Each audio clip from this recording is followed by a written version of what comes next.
반갑습니다.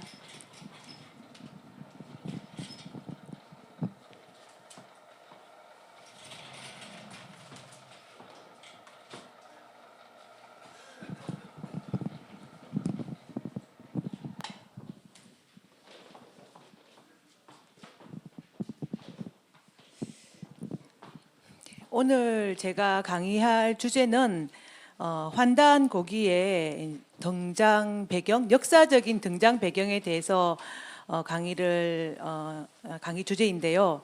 이제 강의를 하기에 앞서서 환단 고기는 우리나라의 대표적인 선도 사서잖아요. 그래서 선도 사서를 바라보는 관점에 대해서 먼저 이제 말씀을 드리고, 이제 그 다음에 환단 고기의 어떤 역사적인 등장 배경에 대해서 들어가도록 하겠습니다.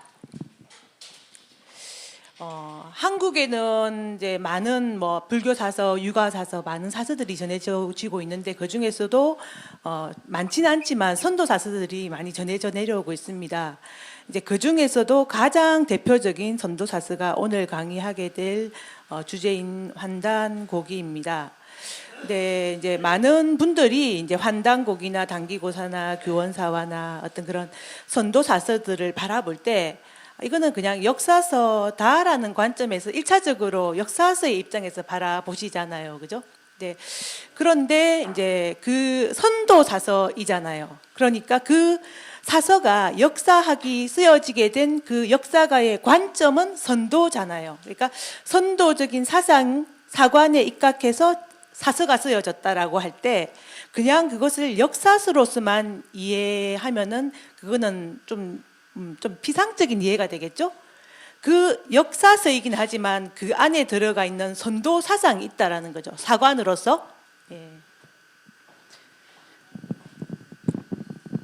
그래서 사서이지만 선도 사서이지만 선도 사서이지만 그 안에는 선도 사상이 들어가 있다라는 거죠. 그래서 선도 사서들은 보면은 역사적인 사실의 이면에 굉장히 깊은 선도의 고원한 어떤 철학이 담겨져 있어요. 철학서이기도 합니다.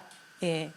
그래서 이제 사서로 처음에는 사서니까 사서로 접근하시다가 이제 공부를 조금 더 해보면 이거는 아주 어떤 심오한 철학서구나. 철학서의 관점에서 이제 접근을 하시게 되죠. 그런데 이 선도 사상이라는 거는 그냥 이 머리에서 나오는 철학은 아니잖아요. 지금은 철학이 지식으로 이제 지식적인 철학도 있지만은 이제 고대의 우리 동아시아에서 선도라는 것은 사실은 그냥 지식이 아니라 수행을 통해서 나오는 어떤 체험적인 지식이잖아요. 그래서 이런 선도 사상을 이해하게 되지만 더 깊이 들어가 보면 이 안에 선도 수행이 들어가 있구나 라는 부분을 이제 간파를 하시게 됩니다. 그래서 선도사서에 접근하게 이제 되실 때 이제 그것을 더 깊이 있게 이해하기 위해서는 한국 선도의 이제 삼원 철학으로 이야기되고 있는 선도 사상에 대한 이해가 전제가 되어야 되고, 그리고 더 깊이에는 그 이면에 자리하고 있는 수행적인 부분에 대한 이해가 이제 전제가 될 때 사서에 대한 이해도 더 이제 온전한 이해가 될 수 있으리라고 생각을 합니다.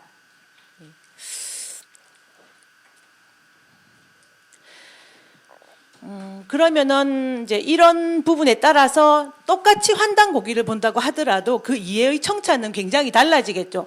단순히 역사적인 사실만 바라보는 측면에서의 해석, 또는 거기에 들어있는 사상면까지 다 고려한 측면의 해석, 그리고 거기에 들어있는 수행적인 부분까지도 이제 다 이해하고 풀어내는 해석은 깊이가 다를 수밖에 없다라는 거.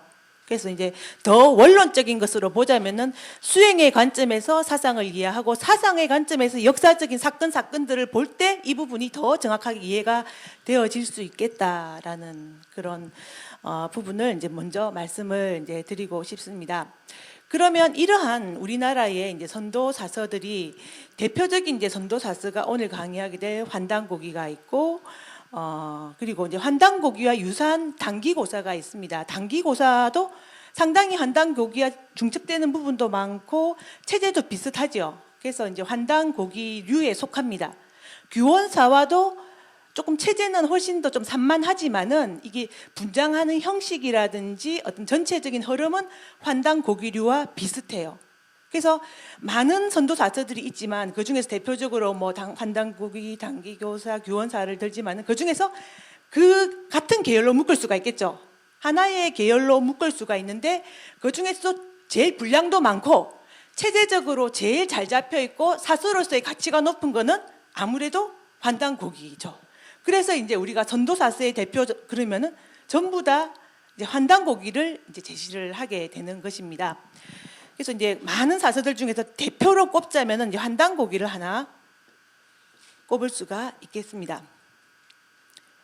한 유형화 시키자면 하나의 유형이죠. 근데 이런 것도 있지만은 이제 최근에 들어서 이제 90년대 이후에 계보를 달리하는 사서가 하나 발견이 됐어요. 똑같은 선도사서지만 체제나 방향성이 달라요. 여기는 단기고사, 규원사와 점점점점 대부분이 환당고기를 오리지널로 해서 여기서 변종될 이렇게 변형된 형태, 변형된 형태로 볼 수 있기 때문에 하나로 묶어 볼 수가 있겠습니다. 그런데 90년대 이후에는 여기에 이제 부도지라는 선도사서가 발견이 되었습니다. 부도지는 환당고기와 똑같은 선도사서지만 계보가 다르죠. 방향성도 다르고요. 예. 이게 무엇보다도 환당고기는 이제 한국사의 시작을 선도사서는 선도사상서이기도 하고 수행서이기도 하다라고 말씀을 드렸습니다. 그래서 역사의 시작을 삼신으로부터 이야기를 합니다. 삼신 철학이죠, 그죠? 삼신은 이 철학이잖아요, 그죠? 어떤 태초의 어떤 에너지, 그런 수행적인 부분이기도 하고 철학이기도 해요. 네. 그 수행을 통한 철학적인 자각, 체험적인 지식, 이제 그런 부분을 통해 가지고 역사를 바라보죠. 삼신에서 황국, 배달국, 당군조선으로 이어졌다고 보고, 당군조선의 계보가 어디로 이어졌다고 봅니까? 북부여에서 그리고 고구려 그리고 발해로 이어졌다고 봅니다. 그러니까 이거는 요까지 당군조선까지는 공통되고 당군조선 북부여까지는 그러니까 공통된 어떤 하나의 시원으로 바라보지만 삼국시대를 바라볼 때는 고구려 중심으로 바라보는 거죠. 고구려 정통론입니다. 말하자면 고구려 발해 정통론이죠. 네, 그리고 시작점을 삼신으로부터 바라본다라는 거, 그리고 고구려 발해 정통론이라는 거, 여러 가지 측면이 있지만은 그 두 가지를 일단은 큰 특징으로 들 수가 있겠습니다. 그런데 이제 부도지 같은 경우에는 참 특이하게도 삼신이 아니라 여기를 마고성부터 이야기를 하거든요. 그래서 삼신을 더 확대를 했어요. 삼신을 확대해가지고 황국도 물론 이야기하지만 황국 이전의 삼신을 더 풀이를 하는 거죠. 이렇게 풀이를 해서 마고성 시대부터 황궁, 유인, 그리고 황궁시, 유인시로 이야기를 합니다. 그리고 황국, 배달국, 당군조선 이렇게 바라보죠. 바라보는 관점이 삼신을 여기서는 삼신에서 멈췄는데 여기서는 삼신은 마고성 시대가 삼신의 시대로 비정이 되고 있어요. 그리고 그 사이에 황궁 시대와 유인 시가 더 추가가 돼 있어요. 그럼 역사가 시간이 훨씬 더 올라갔죠. 똑같이 어떤 삼원 철학을 마고성도 삼원 사상이 들어가 있기 때문에 똑같은 삼신 사상을 이야기를 하지만은 그 시기적으로 훨씬 더 긴 시기 돼 있고 풀어내는 방식도 마고로 풀어냅니다. 여기서는 삼신으로 풀어내는데요. 여기는 태초에 마고 여신이 있었다라고 하거든요. 그러면 이거는 삼신 하느님이라고 이야기를 하고 여기서는 마고 여신이라고 이야기를 합니다. 그러니까 똑같은 어떤 우주의 근원적인 기에너지를 풀이하는 방식에 있어서 여기는 삼신 하느님, 여기서는 마고로 다르게 풀죠. 그리고 시기적으로도 그 뒤에도 역사 시대로서 황궁 시대와 유인 시대가 있었다라고 하니까 이게 출발점에서부터 바라보는 입장이 다릅니다. 그리고 여기서 여기 같아요. 당군조선 북부여까지는 같거든요. 북부여까지는 같은데 그 정통이 어디로 계승되느냐라고 보느냐면은 여기서는 신라로 이제 정통성이 이어간다라고 바라봅니다. 그래서 여기서는 북부여 이후에 여기는 고구려를 정통으로 고구려로 내려간 계통을 설정을 하고 요거는 이제 신라로 흘러간 계통을 설정을 하는 거죠. 그래서 관점이 선도 어떤 그 첫머리를 역사의 첫머리를 바라보는 관점이 다르고 그리고 관점이라기보다는 설명하는 방식이 다르죠. 똑같은 것을 다르게 설명하는 거죠. 그리고 또 좀 더 자세하게 설명하는 부분이 있고 또 이제 하나 중요한 거는 여기는 이제 고구려 정통론, 여기는 이제 신라 정통론, 북방 선도죠. 요건 남방 선도 계통입니다. 사실은 북방 선도, 남방 선도로 나중에 나뉘지만은 사실은 그 뿌리는 하나잖아요, 그죠? 특히 이제 당군조선 북부여로 이제 공유가 되고 있습니다. 그래서 여기서는 고구려에서는 동명왕을 시조로 보고 여기서는 신라에서는 이제 파소선녀라고 이렇게 등장을 하는데 박혁거세의 어머니입니다. 파소선녀, 파소신녀. 예, 지금도 이제 보면은 그 경주에 가면은 서쪽 선도산이라는 곳에 있습니다. 선도산에 신모사 그래가지고 파소선녀 박혁거세의 어머니를 모시는 사당이 있죠. 근데 이제 이 계통을 바라보면은 사소선녀가 환단고기에도 나옵니다. 북부여 출신의 이제 여성입니다. 북부여가 당군조선 북부여로 선도의 전통이 이제 끊어지고 난 다음에 한 계보는 북부여의 계승자인 고구려를 중심으로 지금 만주 지방에 남아 있었던 것이고 한 계보가 북부여의 중심이 이제 지금 흑룡강이 있잖아요, 그죠? 흑룡강 밑에 눈강이라고 있습니다. 눈수라고도 하는데 그쪽을 해서 이렇게 한 갈래가 흘러져 나와가지고 동해나 이제 옥조 그쪽으로 지나가지고 동해 쪽으로 내려와서 사로 6촌에 정착을 했고 거기서 이제 박혁거세가 이어지고 박씨왕조가 이어지게 되는 것 어떤 그런 내용을 쭉 서술을 하고 있죠. 그리고 이제 그 정통성을 이어받았던 증거로서 금척과 옥필이 금척 옥척을 제시하면서 북부여 당군조선과 북부여의 한 계보가 이제 신라로 이어졌고 졌다는 내용을 이제 이야기를 하죠. 그러면서 그 정통성에 대해서 이제 신라가 이제 부도 복근론이라는 당군조선을 다시 회복하자. 그거를 부도, 천부의 도시를 부도라고 하잖아요. 그래서 부도 회복론, 부도 복근론을 가지고 그러니까 그 신라가 정통성을 가지고 있다라는 거죠. 예, 가지고 있었고 그런 부도 복근론에 의해서 화랑도를 운영을 했고 그 화랑도를 잘 운영을 해서 결국은 삼국 통일을 이룰 수 있었다라고 부도지에서는 주장을 합니다. 이제 이 후대의 고구려 이후에 보자면은 고구려는 북방 정통론을 물론 주장할 수 있고 신라는 또 신라 입장에서 북방 자기 남방 정통론을 주장을 할 수 있지만 사실은 그 뿌리에서 보자면은 그 원료에서 보자면은 사실은 한 갈라에서 하나에서 갈라진 양갈래이기 때문에 이제 그거는 어떤 뭐 시대의 변화에 따라서 이제 지역 당군조선 북부여 이후에 지역적인 선도의 어떤 특화된 방향, 특화된 모습으로 보는 게 사실은 더 맞겠습니다. 어느 게 옳고 누가 정통이고 뭐 그런 게 중요한 문제가 아니라 지역적인 차별화, 지역적인 차이 정도로 바라보는 게 사실 맞겠죠. 예. 그래서 이제 그리고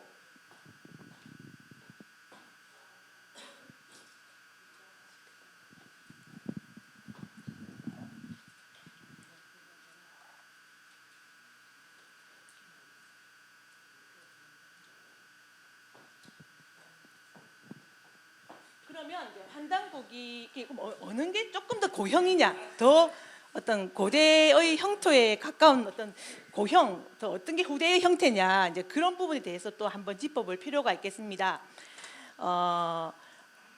환단고기는 이제 지금은 우리가 환단고기라는 하나의 책자를 통해서 이렇게 쫙 다 보지만 이 책이 그냥 한꺼번에 툭 나온 건 아니죠. 예, 사실은 이 책이 등장하게 되는 과정은 6세기, 7세기에 안함로 환단고기는 책이 몇 종류가 이게 합철이 되어 있습니까? 역사서가 선도사서 5종이 묶여져 있는 책자잖아요, 그죠? 예, 그러니까 5종의 책자가 한꺼번에 나온 게 아니잖아요. 시기순으로 하나 나오고 또 뚝 떨어져가 또 한 개 나오고 또 뚝 떨어져서 한 개 나오고 그러면서 그게 또 나중에 최종적으로 합본이 되어가지고 1900년대에 지금에 이르러서 이제 우리가 바라보게 되는데 그래서 이런 부도지는 대신에 한 책이에요. 그거는 여러 가지 책이 아니라 딱 한 종의 사서고 이거는 5종의 사서라는 거죠. 그래서 이 전선 과정이 사실은 더 복잡해요. 네. 근데 요거는 전선 과정이 어떻게 보면 굉장히 단순합니다. 부도지 같은 경우를 먼저 한번 예를 들어 봅시다. 이거는 5세기에 나왔어요. 신라 눌지왕 때 나왔습니다. 그리고 5세기 이후에 나왔고 세상에 공개가 되지 않았어요. 계속 영의 박씨 가문에서 이렇게 면면이 이어져 오다가 조선 초기에 한번 반짝 드러납니다. 그리고 다시 숨어 있었어요. 숨어 있다가 1960년대 이후에 등장해서 실제 사람들이 이제 부도지란 책을 바라보고 이렇게 연구를 하기 시작한 거는 90년대 이후예요. 그러니까 이거는 선도사서 중에서도 굉장히 이렇게 정말 숨어 있던 책자죠, 그죠? 정말 이렇게 숨어 있다가 근래 들어서 이렇게 발견된. 그러니까 사실은 손도 별로 타지 않았고 이렇게 막 섞이는 거예요. 이렇게 많이 공개가 되어서 흘러다니면 어떻게 돼요? 많이 섞이잖아요. 그리고 버전도 많아지고 내용도 달라지게 되는데 이거는 계속 이렇게 한 집안에서 숨어 이렇게 있다 보니까 색깔이 이렇게 되게 원형성, 고대의 원형성, 5세기 시대의 원형성을 간직을 하고 있어요. 내용적으로 상당히 고형이죠. 그런데 이제 환단고기는 보면은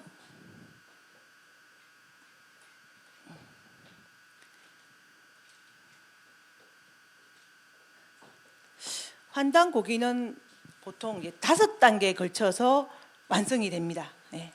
첫 번째로는 이제 그 6세기, 7세기 정도에 그 여러분 잘 아시는 분들은 또 잘 아시죠. 저보다 또 많이 아시는데요. 예. 안함로라는 성녀입니다. 이렇게 성녀가 삼성기,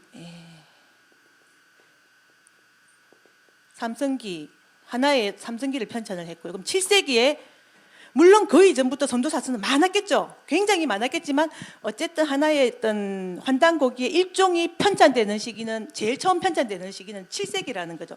더 많이 있었지만 뭐 그거 사라진 거는 말할 거 없고요. 어쨌든 남아 있는 게 5종류니까 그럼 시점을 어쨌든 7세기로 먼저 잡아보겠습니다. 1단계죠. 그리고 이제 2단계로는 14세기입니다. 14세기에 이제 그 유명한 이제 고성희 씨의 집안에서 이제 행촌 이암이 단군세기, 제가 그냥 한글로 적겠습니다. 단군세기라는 책을 이렇게 편찬을 했습니다. 그리고 또 이제 이암이 굉장히 어떤 선도의 어떤 거목이었기 때문에 여기에서 또 많은 한 문인들 그룹이 하나 모이기 시작하죠. 여말에 14세기 여말에 어떤 이암을 중심으로 이렇게 선도의 그룹이 형성이 되는 거예요. 거기서 책이 많이 나오는데 이제 남아서 환단고기에 들어간 책자가 범세동의 북부여기, 거의 문인격입니다. 그리고 이제 또 하나의 원중동이라고, 원동중입니다. 원동중의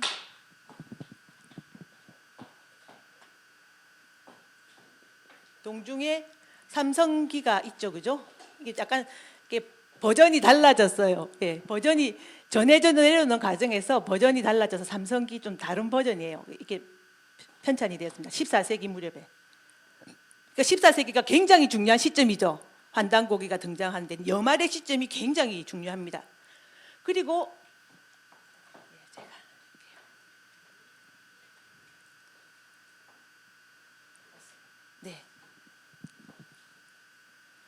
그리고 세 번째로 3단계가 있어요. 3단계는 16세기입니다. 이때 이제 잘 아시지만 이암의 행촌 이암의 현손 이맥이라는 인물이 있습니다. 이맥이 태백일사를 지었습니다. 이렇게 해서 사실은 이 5책이죠. 환단고기가 이제 편찬되어 있는 5가지 책이 삼성기 1, 단군세기, 북부여기, 삼성기 2, 그리고 태백일사. 이것이 다 합쳐져 가지고 결국 환단고기를 이루고 있는 것인데요. 이것이 16세기 또 이후에 또 조선시대에 이르기까지 다른 경로를 통해 가지고 각자 따로 떠돌았어요. 하나로 합쳐지지 못하고, 하나로 합쳐지지는 못하고 있었고, 이제 그리고 있습니다. 근데 이 중에서도 제일 중요한 책자가 분량적으로나도 그렇고 내용적으로도 제일 중요한 책자가 바로 이 단군세기와 태백일사죠.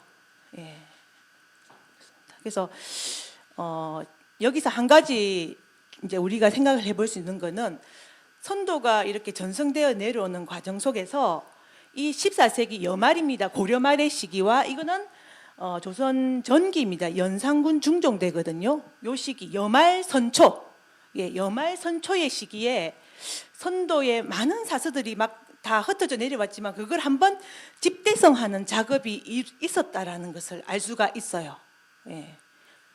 단군세기는 그래도 분량이 좀 적지만 태백일사는 굉장히 분량이 많고 사실은 이 5권의 책자 중에서 제일 중요한 책이거든요. 그리고 이 속에서는 여기는 단군조선 중에서도 단군이 있던 진조선, 삼한 중에 하나인 진조선의 역사만 서술을 했어요. 근데 이거는 그것뿐만이 아니라 선도 사상, 삼신사상으로 이야기되고 있는 천부경, 뭐 삼일신고, 그런 부분 이야기, 철학까지 다 들어가 있죠. 철학까지 들어가 있습니다. 소도경전 본운이라든지 삼신오제본기라는 어떤 철학이 들어가 있고요. 그리고 단군세기에 빠져있던 사만 중에서 변한과 그리고 마한에 대한 역사도 들어가 있어요.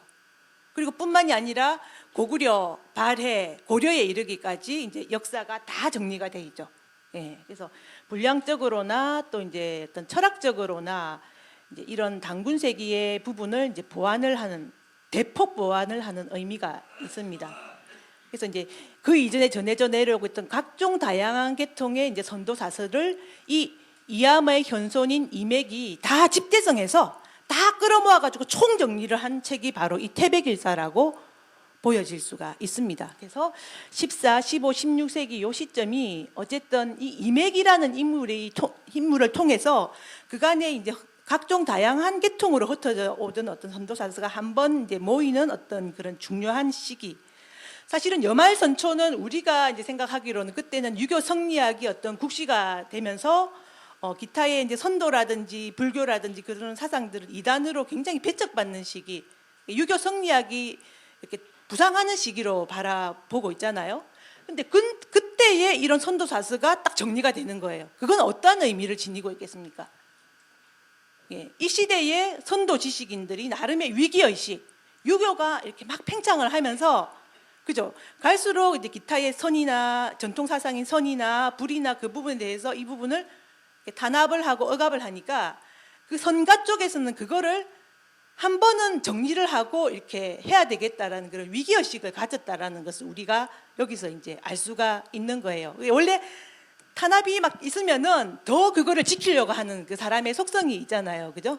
그래서 이제 고려 말에 이제 민족주의가 유교가 막 들어오는데 오히려 민족주의는 더 성행하게 되고, 어떤 그 결과물로서 이런 선도 사서에 대한 총정리 작업이 이루어졌고, 이제 그 중에서 그래서 이제 그 환단고기의 핵심되는 이 네 책이 요 시기에 나왔다라는 거, 이거는 굉장히 의미가 있는 것 같습니다. 그리고 4단계가 이제 이렇게 이제 각 계보로 이렇게 흩어져 내려오던 이제 이런 5종의 책자가 하나로 합쳐지는 시기가 19세기 말 20세기 초죠. 19세기 말 20세기 초입니다. 이때에 이제 이것을 총 집결한 인물이 해학이기입니다. 역시 고성이시이죠.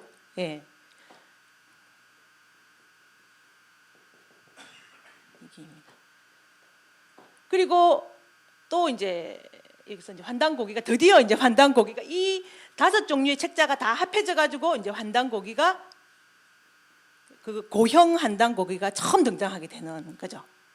그리고 이것이 다시 한번 이제 환단고기가 세상에 알려지는데 큰 역할을 했던 인물이 20세기에 이제 이유립이라는 인물입니다. 20세기 이제 환단고기를 처음으로 편찬되는 환단고기를 세상에 알리는 역할을 했습니다. 그래서 요 5단계를 걸쳐 가지고 환단고기가 이제 7세기, 6세기, 7세기 이후에 이런 단계를 거치면서 편집되고 또 세상에 알려져서 지금 우리가 이제 바라보는 환단고기로 이렇게 자리를 하게 되었던 것 같습니다. 그래서 이제 여기 보시면 저자들이 안함노, 그리고 뭐 이암, 범세동, 원동중, 이맥, 이기, 이유립 이런 분들이 환단고기를 지금까지 전성을 이제 빛을 보게 한 핵심적인 인물이구나. 우리가 이제 그런 것들을 알 수 있는데, 제가 말씀드렸지만 이 중에서도 가장 어떤 큰 역할을 했던 비중이 있던 인물은 14세기의 어떤 선도를 중흥시키는데 어떤 핵심적인 역할을 했던 이 행초니암이라는 인물. 예, 그리고 행초니암의 현손으로서 선도 가학을 이어서 그거를 이제 집대성했던 이맥이라는 인물. 그리고 또 이제 이기가 없었으면 환단고기가 또 나오기 어려웠겠죠. 해학 이기라는 분이 없었으면. 또 이제 유립 씨는 또 그거를 이제 하는 역할을 했고요. 전부 다 이제 고성이 씨입니다. 예, 그래서 이제 환단고기는 고성이 씨 집안이 이제 중심이 된 선도사서다라고 그렇게 이야기가 되어질 수가 있는 것입니다. 이렇게 이제 환단고기는 전성되는 과정이 굉장히 시간적으로도 길고, 다양한 사람들이 다양한 지역에서 어떤 복잡한 전성을 과정을 통해 가지고 최종적으로 딱 모여서 이제 만들어졌어요. 근대 이후에. 근데 이 내려오는 과정 속에서 얼마나 많은 어떤 변천과 그리고 내용의 어떤 좀 뒤바뀜과 어떤 그런 부분이 있었을 것을 짐작을 해보겠죠, 그죠? 원래 한 대가 지나면서 책이 전해지면 바뀌잖아요. 옛날에는 다 필사를 했기 때문에. 또 이 지방에 가면 또 바뀌고, 이렇게 시대적으로 유교 시대에 바뀌고 불교 시대에 바뀌고 하면서 내용이 이게 좀, 그래서 이제 우리가 환단고기 보면 막 뒤섞여 있잖아요. 선도의 원형도 있지만 많이 뒤섞임의 어떤 요소가 많은 것은 바로 그러한 이유 때문일 것입니다. 네.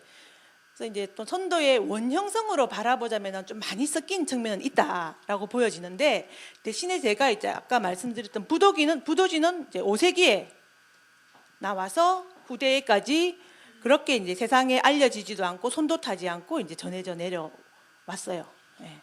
그러다 보니까 이제 삼신에 대한 설명이라는 것도 뭐 마고성, 황궁, 유인 이렇게 설명을 하면서 훨씬 더 이제 자세한 고형을 유지하고 있다는 거죠. 이게 더 고형이에요. 예. 더 사실은 이제 고대적인 형태에 가깝죠. 그 내용도 그렇고, 그리고 이제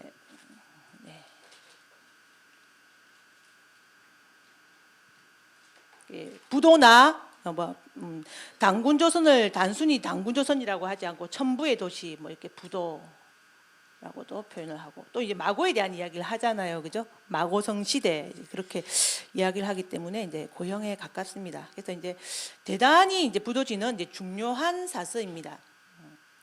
그래서 다행히도 이제 1990년 이후에, 우리는 그 이전에 선도사서 그러면 요계통 환단고기 죄송합니다.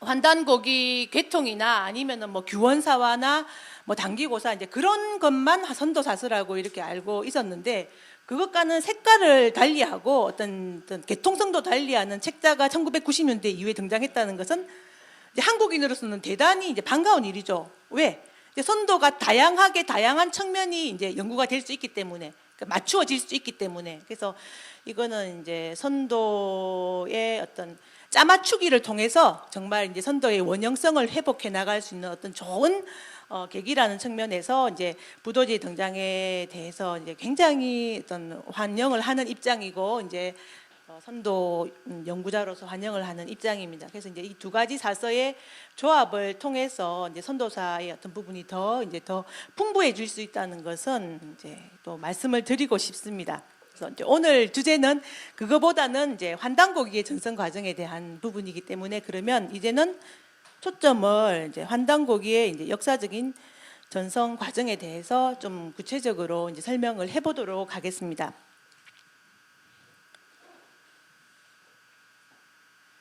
이제 설명을 해나가는 방식은 제가 이렇게 5단계로 나눴잖아요, 그죠? 네, 그래서 이 5단계에 나누어서 맞추어서 이제 설명을 하도록 하겠습니다.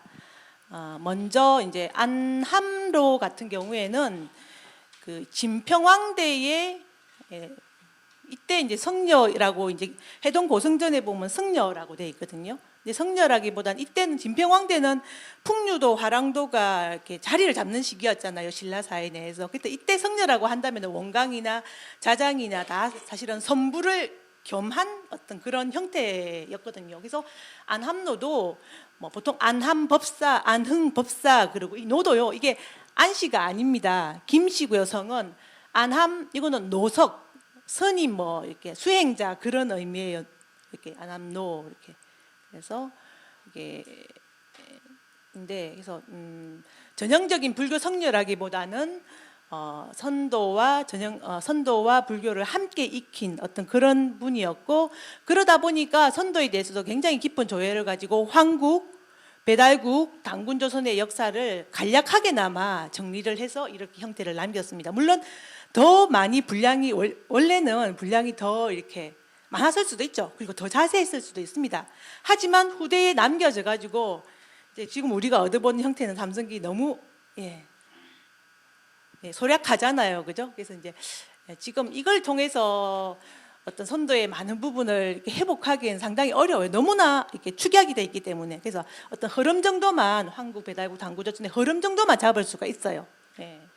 그리고 뭐 안함노에 대해서는 생물련은 확실하게 나옵니다. 6세기에서 7세기 정도. 근데 뭐 나머지 선도적인 행적에 대해서는 기록상 남아 있는 건 없습니다. 지금 결국 어쨌든 남아 있기로는 불교 성녀로서 이제 평가가 되고 있지만은 또 그 진평왕대의 시대 상황, 선불이 이렇게 습합되고 있었던 진평왕대의 선덕여왕대의 어떤 시대 상황으로 보자면은 안함노가 불교 성녀라기보다는 선불을 겸한 수행자였고, 그리고 선도에 대한 소양으로 선도 사설을 편찬했을 어떤 가능성은 개연성은 충분하다는 거죠. 그래서 그렇습니다. 그래서 이제 그 정도입니다.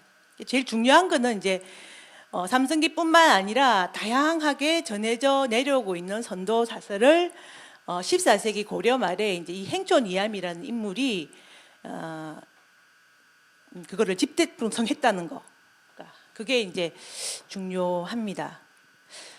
행촌 이암은 본인 스스로도 이제 이런 선도 사설을 지었지만은 더 중요한 거는 많은 사람들을 거느렸다는 것, 선도의 어떤 한 항맥을 이루었다는 것.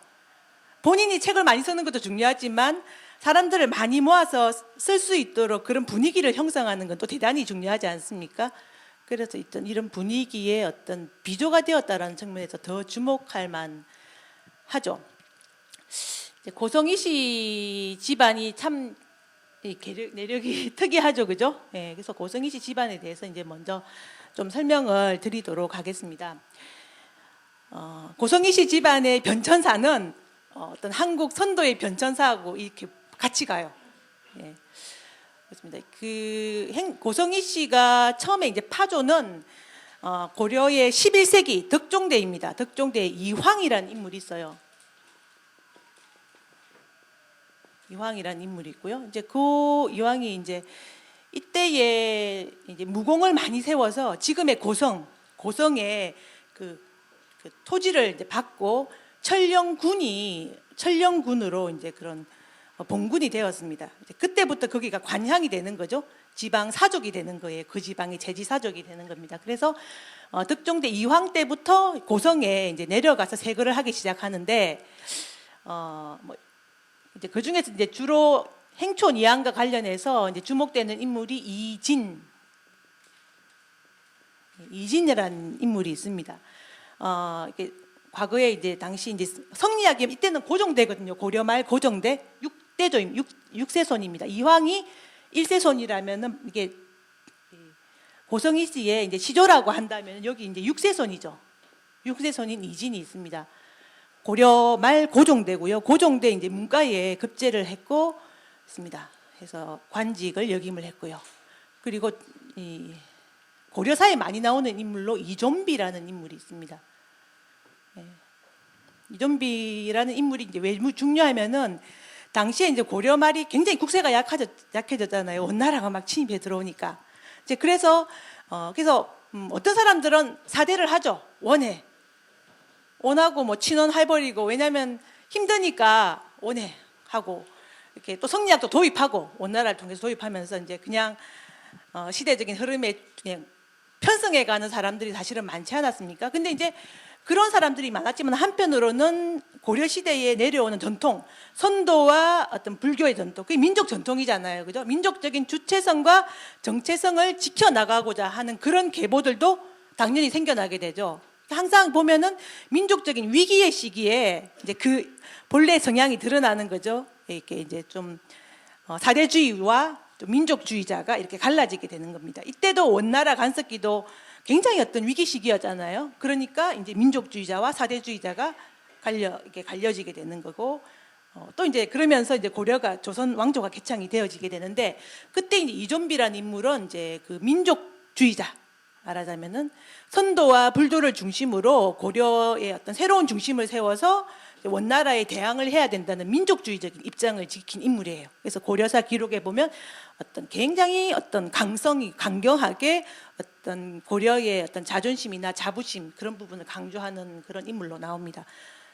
고려를 황제국으로 이렇게 바라보고요, 원나라에 대해서 황제국으로 바라보는 거죠. 그리고 독자적인 연호를 서자, 그런 이야기를 하고 있습니다. 그래서 이게 분명히 이암이 이런 선도, 민족주의적인 선도를 이야기하게 된 거는 이런 가풍의 어떤 분위기가 있었음을 우리가 알 수가 있죠. 이존비고요. 이우가 있습니다. 예, 역시 관직이 대단히 이제 높았죠. 이분이 이제 이암의 아버지죠. 그리고 이암이 있습니다.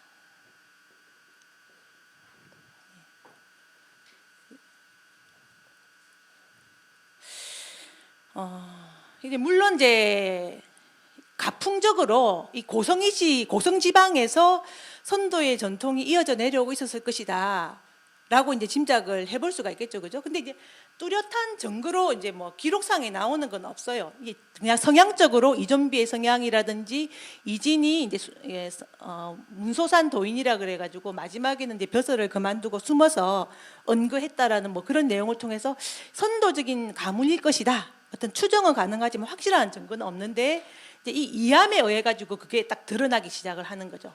예, 왜냐하면 이우가 이제 그때는 출세를 하려면은 개성으로 보내야 되잖아요, 수도로. 보내는데 이제 공부를 어디서 시키냐면은 개성에서 안 시키고 유학을 보내는데 강화도로 보내요. 강화도는 선도의 전통이 굉장히 강한 곳이잖아요. 그 10살 어린이를 갖다가 강화도에 가서 공부를 시켰어요. 그리고 이때 출세를 하려면은 중앙에 나가서 이제 출세를 하려면 성리학을 해야 되잖아요. 네, 성리학을 해야 되는데 성리학 공부는 왜냐하면 이때 집안이 굉장히 어떤 명문 가문이었기 때문에 이때 성리학을 도입하는 뭐 안향이라든지 백이정이라든지 초기 이제 성리학 도입하는 사람들하고 다 인척 관계로 혼인 관계로 연결돼 있었어요. 그럼에도 불구하고 이암은 그런 부분을 안 배우고 있어요. 부친이 그런 부분을 의도적으로 안 가르쳤던 거겠죠. 네, 그래서 공부도 그런 성리학자들이 많은데도 안 배우고, 그리고 공부도 강화도에 가서 시키는 거예요. 어린 시절을 거기서 한참을 공부를 했습니다. 강화도의 어떤 그런 분위기 속에서. 그래서 이게 좀 분위기가 가하게 어떤 영향이 분명히 있었겠구나를 하나를 딱 짐작을 할 수가 있고요. 그리고 이제 이런 성향이 본격적으로 이제 드러나는 시기는 이제 이암이 나중에 이제 관직을 과거 시험을 합격을 해가지고 굉장히 이제 승승가도 출세를 달립니다. 이제 출세를 하니까 이제 이 부침도 많겠죠, 그죠? 그래서 유배도 많이 당하거든요. 그래서 유배를 이제 36세에 유배를 당하는데 한 7년 유배를 가서 3년을 보내. 강화도에 또 유배를 가요. 그것도 인연인 것 같습니다. 그래서 강화도에서 어린 시절에 공부를 했고 강화도에 가서 3년 동안 공부를 하는 그 유배를 당하는데, 그때 이제 그 유명한 그 소전도인이라는, 여러분 다 아시잖아요, 그죠? 이제 그분을 만나가지고 소전도인하고 청평거사 이명이라든지 범세동, 여기 북부여기의 저자인 범세동을 만나가지고 같이 3년 동안 공부를 해요. 그리고 그때 책이 나오거든요. 행촌이암이 책이 태백진훈입니다. 진훈이라는 책이 나와요. 그러니까 한 40대면 사람이 이제 가장 어떤 이렇게 활발하게 자기 사상을 정립할 수 있는 그런 시점인데, 그때에 이제 한 7년간의 유배를 통한 어떤 학문을 통해서 이제 그런 본인의 어떤 사상적인 입장이 정립되는 시기이기도 하잖아요. 그때 이제 이런 선도사설을 내는 거죠. 선도설을. 이 태백진운이라는 책은 지금까지 남아 있습니다. 이게 나중에 이 해학 2기가 이 책을 숨겨놓고 이렇게 처음에는 공개를 하지 않다가 후손대에 의해가 1990년에 의해서 태백진운이 태백진경이라는 이름으로 이제 간행이 되거든요. 그리고 여기 대해서 연구가 있습니다. 그래서 지금 최근에 여기 대한 논문이 하나 나왔는데 이제 그 태백진운의 내용을 보면은 단군세기와는 좀 달라요. 이암의 대표적인 사서는 단군세기죠, 그죠? 태백진운과 단군세기인데 전형적인 사서는 단군세기예요. 단군세기는 뭐예요?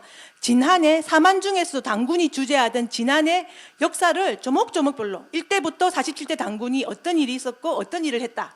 그러니까 전형적인 역사서인데 태백진운은 역사서는 아니고 어떤 사상서이자 어떤 선도에 대한 전반적인 개론서 같은 그런 내용입니다. 그래서 이때의 선도에 대해서 좀 본격적으로 공부를 했던 것 같습니다. 그리고 한국 선도의 가장 큰 특징은 신화법이 있다. 그래서 다른 어떤 중국의 사상이나 불교나 그런 것과 확실히 다르다라고 이야기를 합니다. 신화법은 뭐예요? 신이 되는 법이잖아요. 선도 수행을 통해 가지고 신이 되는 방법. 다른 데는 없는데 이 태백진운, 태백교 말하자면 선도에 이런 신화법이 있다라고 이야기를 하거든요. 이걸 이제 후대에는 역사 삼일신고라든지 많은 사서들에 보면 조천이라고 이야기를 하지 않습니까? 하늘로 돌아가는 것, 이제 신화하는 것, 조천이라고 이야기하지 않습니까? 이제 그런 게 있고 이것이 선도의 가장 큰 특징이다라고 이야기를 합니다. 이런 부분을 보면은 선도에 대한 나름의 어떤 수행적인 부분, 수행을 통해서 그런 본령이죠, 그죠? 선도의 본령인 신화에 대한 부분, 조천에 대한 부분도 이제 자득을 하고 있었던 것 같습니다. 역사에 대한 부분은 그렇게 자세하지 않아요. 그렇다고 본다면은 이암은 한 40대에는 선도에 대해서 그거를 이제 알아가는 시기였다, 배워가는 시기였다, 그렇게 이제 이해를 할 수가 있겠습니다. 그런 시기였고 다시 이제 7년간의 유배를 끝내고 그리고 다시 이제 관직에 복귀를 했고요. 관직이 굉장히 높이 올라가죠. 공민왕 때 이제 그 문화시중, 수문화시중, 그러니까 영의정 같은 영의정 반열에 올랐어요. 그 조선 고려 후기에 하여튼 대단한 명문 출신의 이제 선도를 했음에도 불구하고 그때는 영의정을 할 수 있었다는 거죠. 이제 그게 더 흥미로운 거죠. 조선 시대는 이럴 수가 없잖아요, 그죠? 근데 이때는 선도를 했음에도 불구하고 영의정까지 갈 수 있고 많은 문인들을 거닐릴 수 있었다는 게 이제 큰 어떤 시대적인 차이인 것 같습니다. 그리고 이제 또 그러면서도 이재영과 같은 성리학자들하고 친하기는 이렇게 관계는 맺는데 그렇게 깊은 교류는 하지 않아요. 그리고 이제 보면 제천을 강조한다든지 보면 이렇게 이 방향을 거꾸로 가는 거죠, 그죠? 선도 불도의 어떤 전통을 지키는 거고 한편으로는 성리학이 계속 어떤 성세를 얻어가는 건데 성리학이 우세해가는 그런 속에서 이런 선불의 전통을 고집을 할 수 있다는 것은 보통 어떤 강단 또 이제 어떤 신념이 아니고는 그렇게 말하기 어렵잖아요. 이제 이미 대세는 성리학으로 넘어갔는데 이것을 지켰다는 거, 그거는 이 대단한 어떤 그런 신념이고 이제 또 실력이라고 할 수 있겠습니다. 사실 성리학에도 달동했고요. 그리고 이제 글씨도 굉장히 잘 쓰고 그리고 이 무예도 뛰어났어요. 나중에 이제 홍건적이나 왜구가 들어왔을 때는 말을 타고 직접 가서 이렇게 방어하기도 합니다. 그래서 문무에 겸전한 대단히 강하죠. 그런 전통을 지켜냈기 때문에 이제 그런 인물로 이제 기감이 되죠. 그리고 이제 57세에 한 번 더 이제 기양을 가거든요. 그때는 어디에 처음에는 강화도에 갔다가 태백진운을 지금의 회암사 있잖아요. 경기도에 회암사에서 이 책을 지었고 그리고 60대에 기양을 이때는 기양은 아니고요. 그냥 응거해서 이때는 춘천에 청평산이라는 데가 있습니다. 춘천에 지금의 오룡산이라고 하는데요. 이제 춘천에 응거해가지고 거기서 이제 청평거사 이명이라는 인물 유명하잖아요. 이명과 만나서 이제 연구를 했고 그리고 이때 나오는 책이 단군세기예요. 그러니까 책이 어느 게 더 깊이가 있겠습니까? 당연히 이게 깊이가 있겠죠.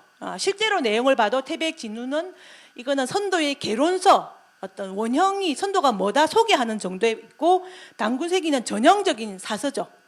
그래서 40대에 이런 부분을 공부를 했고 선도를 공부를 했고 60대에 들어서는 어떤 이제 마지막 이제 생애를 정리하면서 선도에 대해서 이렇게 쫙 마지막으로 이제 정리를 해냈고 그 책이 바로 이 당군세기였구나. 이제 그것을 이제 짐작을 할 수가 있겠습니다. 예. 그래서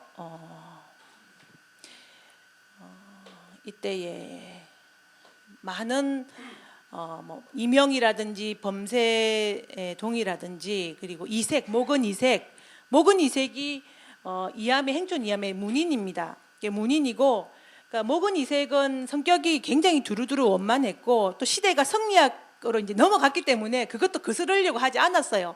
그래서 성리학도 열심히 익혔지만은 진짜로 존경하고 이렇게 의지했던 분은 바로 이 이암이었다라고 합니다. 아버지처럼 따랐다라고 하거든요. 그리고 이제 묘비명 같은 것도 쓰고 집안이 되게 이렇게 친했습니다. 이색하면은 고려 말에 대단한 문인이잖아요, 그죠? 그리고 보통은 우리는 이색하면은 성리학자, 초기 성리학자라면 알고 있는데 실제로 이 관계를 보면은 그 행촌 이암의 아주 어떤 적전 제자 같은 위치를 차지하고 있고. 그리고 실제로 이제 문집을 보면은 이런 관계를 염두에 두면서 이세계 문집에 보면은 선도적인 부분이 굉장히 많이 나오죠. 예, 그래서 제가 그런 부분은 이 발표문에 좀 썼습니다. 그래서 그 목은집에 보면은 이색의 어떤 선도적인 성향, 이암 고성이시 지방과의 관계를 엿볼 수 있는 그런 내용들이 이제 많이 등장을 하고 있다라는 거. 근데 그런데도 불구하고 이색은 그런 성향을 드러내지는 않았죠, 그죠? 예. 그래서 이제 중요한 거는 이제 그 이색이란 인물을 중심으로 문인인데 이색은 이 고려 말에 이제 성리학이 대세가 되어가면서 그 성리학을 중심으로 어떤 말하자면 유교를 중심으로 나라를 새로 세우는 역성 개혁파들이 이제 등장을 하게 되는 거죠. 변법파죠, 그죠? 급진적인 어떤 변법파와 그리고 이거는 이제 개량하고자 하는 어떤 온건파 개혁파, 온건파 변법파로 이렇게 나눠지게 됩니다. 잘 아시잖아요. 근데 이색은 온건파의 중심 인물이죠. 변법파는 여러분 잘 아시는 이제 정도전이라든지 윤소종이라든지 이제 그런 인물들, 이성계와 함께 이제 조선의 개국 중심 세력들이죠, 그죠? 예, 그런데 이 온건파라고 한다면은 이제 사람들이 부드럽다 그런 의미가 아니라 변법파는 무엇을 중심으로 성리학을 중심으로 유교를 중심으로 한국 사회에 이제 고려 왕조를 이제 접고 새롭게 성리학에 입각한 국가의 이념을 성리학을 국가의 이념으로 해서 나라를 세우고 이렇게 끌어가겠다라는 거. 그러니까 말하자면은 이제 당시의 시대 이념이었던 성리학을 통한 뭐 사대주의라고도 할 수 있겠죠, 그죠? 시대적인 흐름에 충실하겠다라는 어떤 그런 주의였고, 온건파는 전통 사상이었던 선불, 민족 전통을 중심으로 그리고 이제 왕조를 바꾸지 않고 그리고 개혁을 해나가겠다라는 거죠. 그래서 이제 개혁에 대한 뭐 강도의 어떤 차이이기도 하지만 가장 핵심적인 차이는 그런 개혁을 해나가는데 그 중심을 선불에 둘 것인가, 선불의 기준을 가지고 개혁을 할 것인가, 아니면은 유교의 기준을 가지고 개혁을 할 것인가, 거기에 따라서 이제 온건파와 이제 변법파로 나눠지게 되겠죠. 그러면 당연히 이 온건파의 중심이 이 당시에 있던 조정에서 이제 많은 문인들을 거느리고 있던 이암이 어떤 중심의 자리에 들어갈 것을 우리가 생각을 해볼 수가 있겠습니다. 실제로 이암의 적전 제자였던 이세기 온건파의 핵심이 되는 거죠. 그리고 이제 이 선부를 중심으로 모였던 이제 정몽주, 그리고 여기 누가 들어가 있냐면은 범세동이 들어가 있어요. 그리고 미남부, 그리고 그 다음에 이제 원천석이라는 인물, 원천석.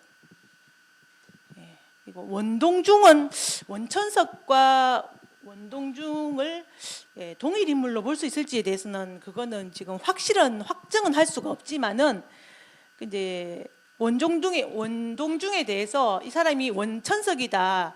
이 온건파의 온건파의 한 사람이었던 원천석이다라고 말을 하기는 어렵지만은 어쨌든 그 나중에 이유립씨는 원동중이 이 시대 고려 말 이암의 어떤 분위기 속에서 나온 인물이다 그렇게 이야기를 했어요. 그래서 이거는 정확히 아직은 이제 확실한 근거는 없기 때문에 원동중을 시대를 뭐 이암의 앞시대로 비정할지 아니면은 일반적인 경우에 따라서 문인들과 함께 요 문인 계보로 넣을지 아니면 그 선배 세대로 넣을지는 그거는 아직은 말하기가 좀 어려운 부분이 있는 것 같습니다. 네, 그래서 이런 많은 이제 당시에 이제 쟁쟁한 사람들이 이 이암은 이미 이제 나이가 많고 이제는 이제 원로의 수준으로 들어갔기 때문에 그것을 묶을 수 있는 사람 이색과 정몽주죠. 나서서 온건개혁파를 주도하는 인물은 이색과 정몽주입니다. 하지만 그 배경에 이제 이암이 자리하고 있었다라는 것은 이런 학문적인 또 정치적인 지향성을 통해 가지고 그것을 우리가 확인을 할 수가 있습니다. 예. 그래서 이런 선불과 성리학의 대립이 고려 말에 굉장히 치열했죠. 민족주의와 사대주의 대립이기도 하고. 예. 그래서 그거는 고려 왕조와 또 이제 신진 조선 왕조 간의 어떤 그런 권력 다툼이기도 하고. 근데 그 실체는 그런 많은 것들의 그 핵심은 선불 대 유교였어요. 그리고 이제 민족주의 대 그리고 사대주의의 대립이었던 거죠.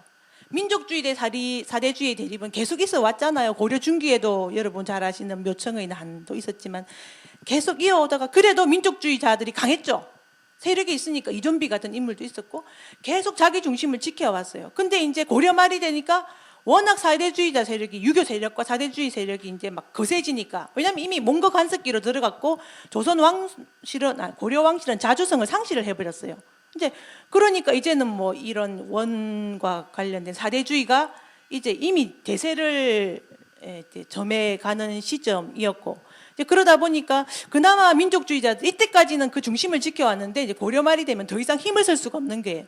힘을 쓸 수가 없었고 그러다 보니까 최종적으로 막 공격을 해들어오니까 변법파가 이제 그 이성계 일파 정도전을 중심으로 한 이제 이성계를 그런 세력들이 계속 공격을 해들어오잖아요. 민족주의 진영을 선부를 공격을 해들어오는 거죠.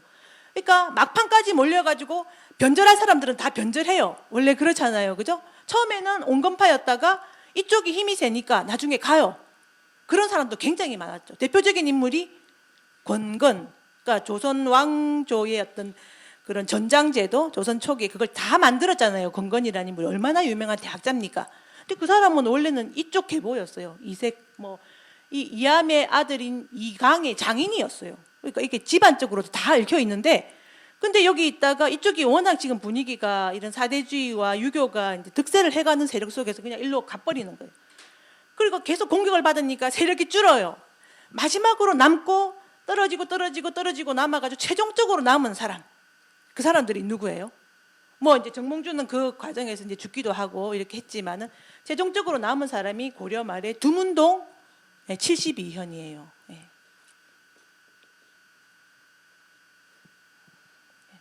두문동.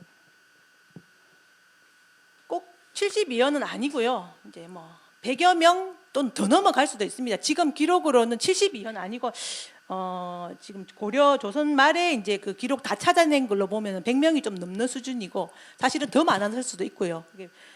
두문불출하고 이제 고려 왕실에 벼슬 안 하겠다 그러고 이제 만수산에 이제 들어가서 숨어버렸잖아요, 그죠? 최종적으로 남은 사람들이에요. 그러니까 제일 선부를 민족적인 전통에 대해서 지키고 하다가 안 되니까 그냥 우리는 벼슬 안 하겠다라고 숨어버린 사람들이잖아요. 근데 그 사람들의 사상적인 배경은 전형적인 성리학은 물론 시대 배경인 이념이니까 조금은 다 알고 공부를 했겠지만 그거를 어떤 중심의 주의로 삼지는 않았다라는 거죠. 그리고 중요한 거는 이제 선부를 중심으로 했다라는 거. 이색, 정몽주, 이런 범세동, 미남부, 원천석 등등. 그 중에서도 특히 이 범세동이란 인물은 여기 그 이암과 함께 이제 책을 편찬했던 인물이잖아요. 북부역이라는 선도사설을. 북부역이는 전형적인 선도사서죠. 단군조선 이후에 그 정통성이 또 이제 북쪽으로는 북부여로 넘어가서 또 고구려, 동부여 또 이렇게 그 과정을 서술한 책이잖아요. 그래서 이제 천부경 주애를 했다고 하고요. 이색도 천부경 주애를 했다라고 합니다. 문집에도 보면은 그런 정황적인 글이 많이 나오고 있습니다. 이제 미남부는 고본 천부경, 각골문 천부경 이야기되고 있는 그 부분요. 예, 이제 그거를 이제 미남부의 작품이라기보다는 이제 미남부 가문에서 전성되어 오고 있던 그런 것들을 전했고요. 예. 그래서 어떻게 미남부가 어쨌든 다 어떤 이런 선부를 중심으로 뭉쳐 있던 최종적으로 고려 말에 결집된 세력이었던 이 온건파 세력에 이제 미남부가 들어가 있었다라는 게 그 가문적으로 보자면 그 고본 천부경이 정말 미남부 집안의 가풍일 수 있는 그쪽에서 나올 수 있는 그런 개연성을 더해주게 되는 거죠. 예. 그래서 이제 이게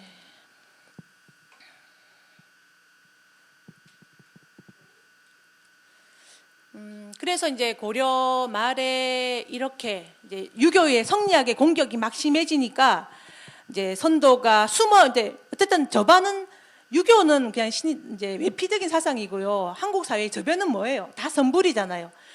저변에 흐르고 있던 선불 사상이 드러날 수 있는 계기가 돼준 거예요. 왜? 유교가 공격해서 찾아내니까. 그래서 막 공격을 해서 찾아내니까 숨어 있는 것도 드러나게 되고 바꿀 사람은 바꾸고 최종적으로 남게 되는 거죠.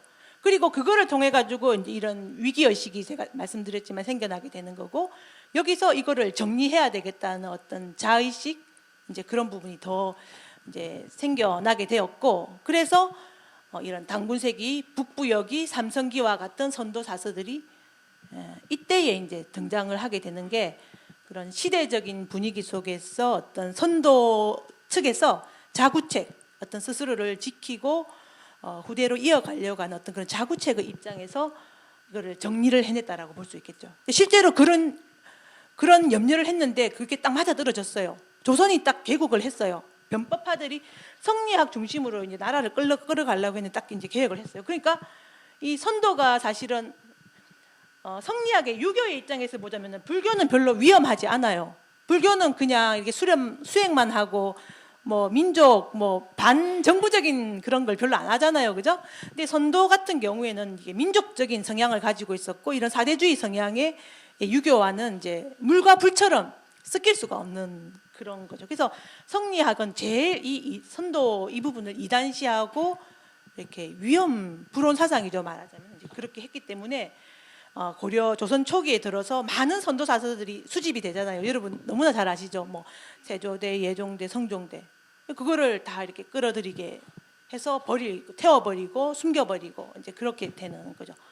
이제 그러면은 이런 고려 말에 이암이나 범세동이나 원둥동이 이런 책을 편찬해냈고 이거를 전승을 했다는 것은 굉장히 그거를 꿰뚫어보는 해안, 그래서 선도 측에서 어떤 그런 위기의식이 발현이기도 했지만은 그게 어떤 잘 대응한 부분으로 우리가 볼 수가 있겠습니다.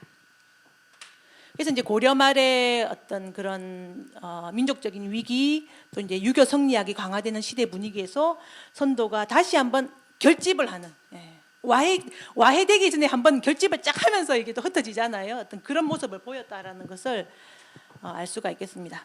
다음 이제 그 과정 속에서 이제 조선 초기에 국가적인 선도 탄압이 있었고, 그래서 이제 16세기는 중종 연산군 중종 때예요.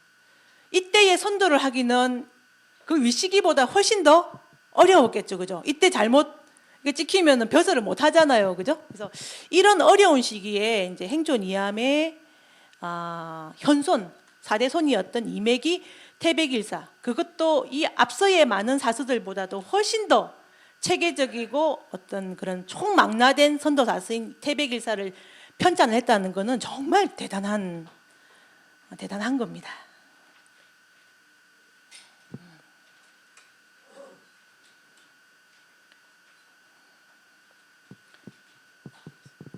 제일 어려운 시기가 보면 이때보다 어느 시기에 책을 쓰기가 제일 어려웠겠어요. 이맥의 시기겠죠, 그죠? 그래서 이게 어려운 시기에 더 좋은 책이 나오는 거예요, 그죠? 어려운 시기에 이렇게 그 중에서도 제일 분량도 많고 최저도 훌륭한 이런 책이 나올 수 있다는 거. 사람이 고통 속에서 자기 정체성이나 어떤 그런 부분이 더 확실해진다는 것을 여기서 우리가 어떤 알 수 있게 되는 것 같습니다. 이 암에 굉장히 이제 현달을 했는데요. 넷째 아들이 강이 있습니다. 공민왕 때 아주 공민왕의 어떤 충신이었습니다. 그리고 이원이 있고요. 세조대 좌의정까지 했어요. 좌의정했고 태종대 개국공신. 이원의 아들이 7명이 있었습니다. 6번째 아들이 그 유명한 이정이라는 인물이에요. 이정. 그리고 7번째 아들이 누구냐면 이지예요. 이지. 여러분 고성희 씨가 지금 고성에도 있고요. 지금 뭐 청도에도 있고 경상도 청주에도 있고 또 제일 또 많은 데가 이 어디입니까? 안동에 되게 많죠, 그죠? 안동의 파조가 이정이라는 인물이에요. 이게 파조거든요. 그래서 참판공파예요. 참판공파. 지금 안동의 자리를 잡았어요. 아들들이 다 현달을 했고 이때 이제 파가 다 나뉘게 되는데 이제 이 6대 여기는 안동으로 들어가서 지금의 여기서 그 유명한 조선시대 그 임청각이라고 99칸집 이제 거기 고성희 씨 집안이 지었던 그게 유명하죠, 그죠? 그리고 여기서 석주 이상용, 근대의 어떤 저명한 독립운동가였던 석주 이상용 선생이 이 참판공파에서 나왔어요. 그래서 고성에서 이제 크게 이제 한 파를 이루었고 또 다른 이제 또 이룬 파가 있고 그리고 이제 이지 여기는 사암공파거든요. 호가 사암이었기 때문에 요 집안이 또 중요합니다. 자, 이지에 아들이 4명이 있었습니다. 맨 막내 아들이 이맥이에요. 이맥이 이 태백일사를 지은 이맥입니다. 그래서 이게 이제 이런 전통이 쭉 전해져서 다 전해졌겠죠, 그죠? 다 전해졌겠지만 또 한편으로는 이 막내 아들의 또 막내 아들인 이맥으로 가서 태백일사로 마지막 이제 그런 결절물을 냈어요. 결과물을 냈어요. 이맥이라는 인물은 실제로 이제 왕조실록에 보면 나옵니다. 성격이 굉장히 갈갈했어요. 대사관을 할 정도였거든요. 대사관이 언관 아닙니까? 그래서 막 이 좀 불법 비리 그런 걸 보면 가만히 못 참고 막 소리를 지르고 그래서 사람들이 이제 평가는 굉장히 이제 좀 강직하고 뭐 그렇다. 근데 안 좋게 설명하면은 이렇게 너무 막 이렇게 원리 원칙적인 것이고 좋게 생각하면은 안 좋게 말하면은 좀 시끄러운 거고요. 좋게 말하면은 이제 이런 되게 정의감이 있고 이제 원론적인 사람이었다라는 거죠. 그러니까 절대로 안 굽히는 사람 있잖아요. 그래서 안 굽혀요, 이 사람. 그래서 그 사평도 전부 다 그렇게 나오는 거예요. 언론도 보면 언론이 관계했다, 뭐 그래서 적이 많았다, 뭐 그런 내용도 좀 나왔던 것 같습니다. 그래서 이제 이따가 처음에는 이 가장의 집안에 내려오는 이런 책들을 보고 연산군 때 책을 하나 이렇게 쓰려고 했어요. 이제 집안의 어떤 이런 것들을 보면서. 근데 그래서 어느 정도 분위기만 파악하고 책은 안 냈어요. 그런데 이제 그 중종 때 왕실에 어떤 비장되어 있던 선도사서들 많이 끌어모아놨잖아요, 왕실에서. 그거를 볼 기회가 있었어요. 이제 그래서 본인의 집에 전해져 내려오고 있는 것을 이미 공부를 해서 알고 있었고, 알고 있는데 이제 왕실의 비서각에 들어가 가지고 그거를 볼 기회를 얻었던 거죠.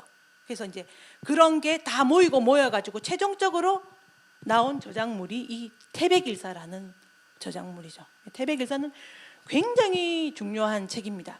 왜냐하면은 여기서 천부경 3일 신고가 여기 들어가 있거든요. 소도경전 보면은 3일 신고. 고본 천부경이 미남부에 고본 천부경이 있지만 그거는 어떻게 하다가 근대 2000년 이후에 발견이 됐잖아요.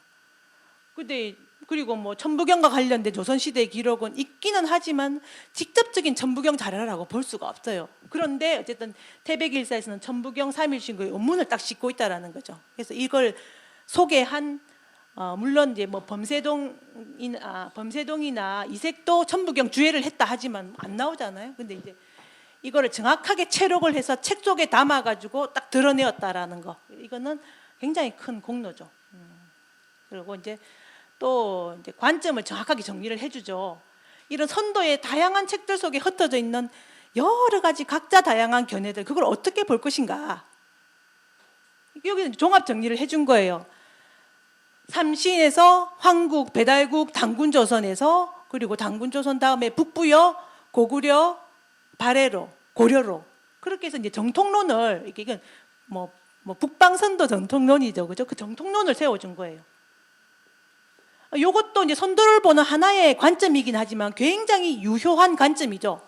이러한 관점이 있음으로 인해 가지고 우리가 선도를 이렇게 하나의 흐름으로 꿰뚫어 볼 수가 있는 거예요. 관점이 있어야 되거든요. 뭐 사료만 나열되어 있으면 그거는 참 어렵잖아요. 근데 이제 이런 관점과 정확하게 어떤 선도의 원론을 제시해주고 있다라는 측면에서 이 태백일사가 가지고 있는 가치는 대단하죠. 그리고 무엇보다도 당군세기에 빠져 있는 번안세가, 마한세가 그게 이제 빠져 있으면은 당군조선의 3분의 1밖에 안 되잖아요. 근데 이 3분의 2를 채워줬어요. 번안세가, 마한세가를 넣어서. 그래서 당군조선사를 완벽하게 재구성할 수 있도록 해줬어요. 예. 그래서 뭐 그것뿐만이 아니라 이제 많은 측면에서 이제 태백일사가 가지고 있는 가치는 이루 말할 수가 없습니다. 그래서 이제 그래서 참 정말로 대단한 일을 했죠. 그 시대에 아마 눈을 피해가면서 했을 거예요. 그거를 가학이라는 거를 드러내기도 어려웠을 것이고 또 그 이후에 그 파장이라는 게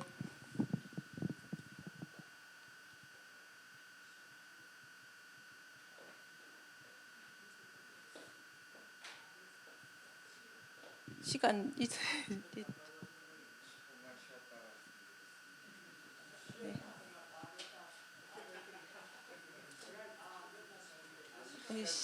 시간 남았습니다. 예. 쉬었다 할까요?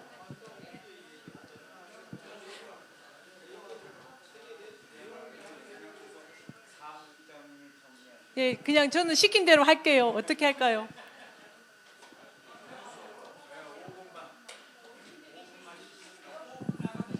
네.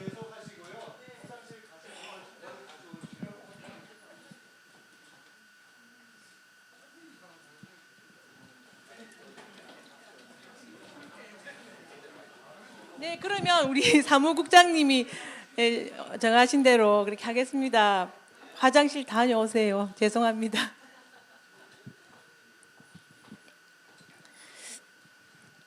그렇습니다. 그래서 이제 상당히 어떤 위험 부담을 안고 이 책을 냈어요. 실제로 그 위험 부담이 딱 맞아 떨어졌어요. 이 집안 이쪽 집안 보다 여기 이맥의 손자가 이방이라고 있습니다.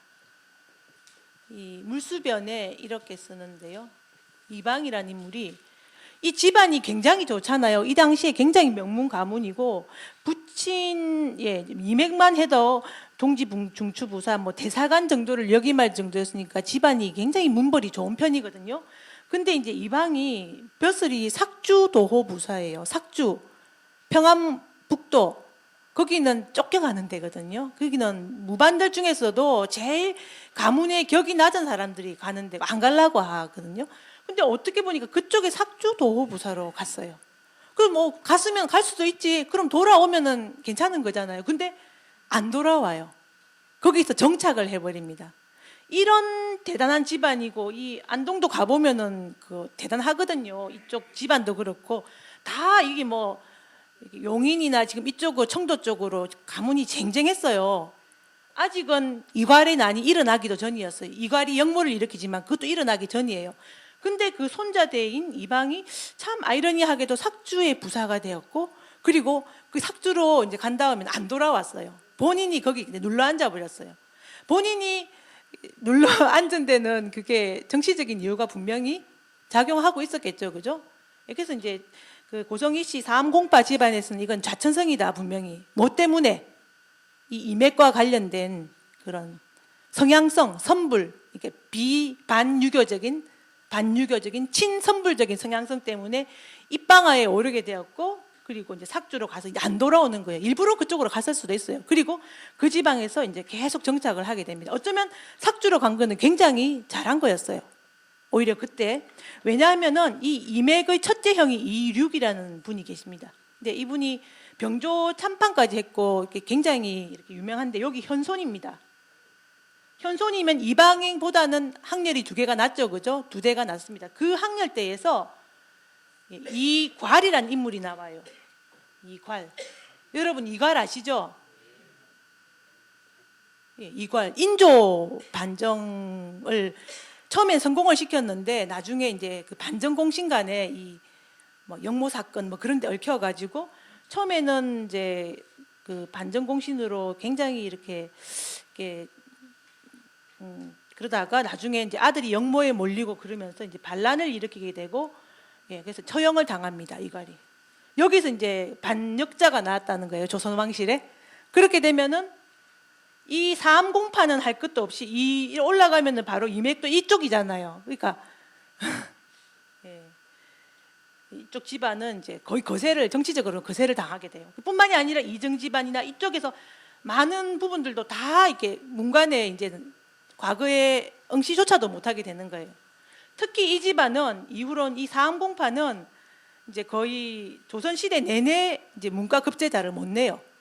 그래도 이 이증이라든지 요 집안은 조선 후기에 가면은 한 명씩 두 명씩 문과급제자가 나오거든요. 조금씩 이제 복근이 돼 갑니다. 조선 후기에. 근데 이 집안은 사항공파는 다 그냥, 예, 그 조선 후기에는 숨어버리는 거죠. 그리고 이 고성희 씨도 원래는 철성희 씨였어요. 근데 족보 이 본관까지도 바꿔버려요. 철성에서 고성으로 바꿔버려요. 그러니까 살아남기 위해서 굉장히 노력을 했던 것을 이제 알 수가 있고, 특히 그래서 이제 이 이방이라는 인물이 삭주에 이제 정착을 한 게 다 이유가 어떻게 보면 있었을 수도 있겠죠, 그죠? 미리 이제 그런 부분을 알았을 수도 있고, 아니면은 이제 이런 부분에 걸려가지고 갔을 수도 있고.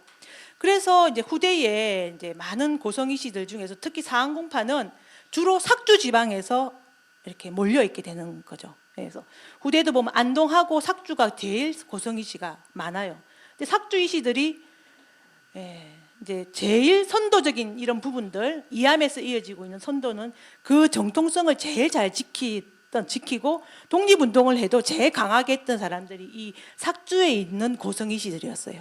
물론 이제 이 안동에 있는 고성희 씨들도 뭐 석주 이상용 선생님 유명하잖아요. 집안 재산 다 팔아가지고 이제 만주로 가서 독립운동하고 했던 그런 것도 있지만은 이쪽에서는, 예, 뭐 고성희 씨들이 했던 항일 이제 무장투쟁을 하는 데 있어서 굉장히 큰 역할을 하고 있었습니다. 그래서 이제 이런 과정을 통해서 이맥이 이런 대작 집대성을 함으로 인해 가지고 그 사후 파장이 굉장히 컸다는 거, 이제 그걸로 인해 가지고 집안이 거의 이제 뭐 파산이 나다시피 이제 그거를 감수하고 사실은 또 선거이기도 하잖아요, 그죠? 그런 게 참 대단하지 않습니까? 예, 이 시대에 출세하려면은 성리학 해야 되는데 이제 그런 것들을 다, 예, 알지만은 어떤 이런 선불의 정통성, 민족적인 정체성, 어떤 그런 부분을 지키기 위해서 이제 그런 많은 그런 위험 부담을 다 떠안았다라는 거, 이제 그게 정말 대단한 거죠. 근데 그 조선 후기에는 이제 뭐 삭주에서 조용히 지냅니다. 예, 어떻게 할 수가 없었죠, 그죠? 그리고 이제 선도사서들도 보면은 이제 삭주에 있는 고성희 씨 집안을 중심으로 이게, 그러니까 삭주에는 많이 흩어져 있었던 것 같아요. 평부. 그리고 그 고성이 있잖아요. 한반도 남쪽의 고성에도 그게 이런 역시 이암 가문이기 때문에 그게 있었던 것 같아요. 그래서 이기라는 인물도 태백일사를 가지고 있었거든요. 환단고기가 편찬이 되는데 이때 이제 19세기 말 20세기 초에 들어서 환단고기가 편찬이 되는데 이기는 전라도 김제 사람이에요. 그러면 경상도 고성에 있는 고성희 씨하고 가문적으로 더 가깝죠, 그죠? 근데 여기서 태백일사를 가지고 있었다면 고성희 씨가 전반적으로 이런 선도적인 분위기를 공유하고 있었고, 이 남쪽 김제나 이쪽의 고성희 씨들도 이런 선도사설을 가지고 있었구나라는 것을 알 수가 있어요. 예, 그래서 환단고기를 편찬을 하게 되는데 태백일사는 이기가 가지고 있었고, 안암로의 삼성기는 이기의 제자, 삭주 옆에 선천이라는 곳이 있어요. 선천, 뭐 태천, 그 이제 그 쪽에 이제 다 평안도의 가장 이제 좀 험한 곳이었거든요. 선도가 강했던 곳이에요. 선도 전통이. 그래서 이제 이기의 문인 중에서 이제 평북 선천 출신의 이제 계연수라는 인물이 삼성기를 전했어요. 계연수라는 인물이 전했고, 그리고 또 그 지방에 있는 백진사라는 인물이 태천 지방의 백진사라는 인물이 단군세기와 삼성기를 전했어요. 그리고 이형식이를 역시 삭주에 있는 이형식이라는 인물이 북부여기를 전했어요. 그리고 태백일사는 이기가 전했어요. 그래서 태백일사는 전라도에서 나왔고 나머지 책들은 다 어디서 나왔어요? 평안북도에서 다 나왔어요. 그게 다 끌어모아 가지고 이기와 이기의 문인인 개연수가 환단곡이라는 책을 몇 년에 1911년에 편찬을 했던 거죠. 그래서 특히 삭주와 이 고성, 김제, 고 일대에 있는 선도적인 분위기를 결합을 해서 이 환단곡이라는 책자가 나오게 됩니다. 그래서 이제 이때 나올 수 있는 시대적인 분위기가 무르익었던 거죠. 이미 이제 이제 강세였던 성리학이, 유교 성리학이, 조선시대 유교 성리학이 이제 19세기 말 되면 이제 힘을 못 쓰잖아요. 힘을 못 쓰니까 이제는 밑에 숨어 있던 불교라든지 선도라든지 그런 게 양성화될 수 있는 어떤 그런 시대적인 분위기가 만들어지는 거예요. 그래서 이기라는 인물이 정말 개연수라는 인물이 훌륭해서 막 정말 대단한 분들이었죠. 근데 대단한 분들이기도 했지만 더 중요한 거는 시대적인 분위기가 이제 성리학이 사그러들고 민족적인 어떤 동학이라든지 그런 민족 운동이 많이 일어나잖아요. 이제 그런 시대적인 분위기가 되었기 때문에 그 분위기 속에서 이런 책자들을 모아서 환단고기를 편찬할 수 있었다라는 거죠. 이제 그런 시대적인 분위기가 됐고 거기다가 본인들이 가지고 내려왔던 가풍 있잖아요. 가학. 그 전통을 딱 결합을 해서 이제 이게 나왔던 책이 환단곡이라는 거죠. 이 분위기 속에서 이제 해학 이기가 이제 등장을 하게 되고 환단곡이를 편찬을 했습니다. 그럼 이 해학 이기의 이분은 선도를 하는데 책을 중심으로 했잖아요. 이 고성이씨 집안은 선도는 학문도 있고 수행적인 부분도 있고 또 철학도 있잖아요.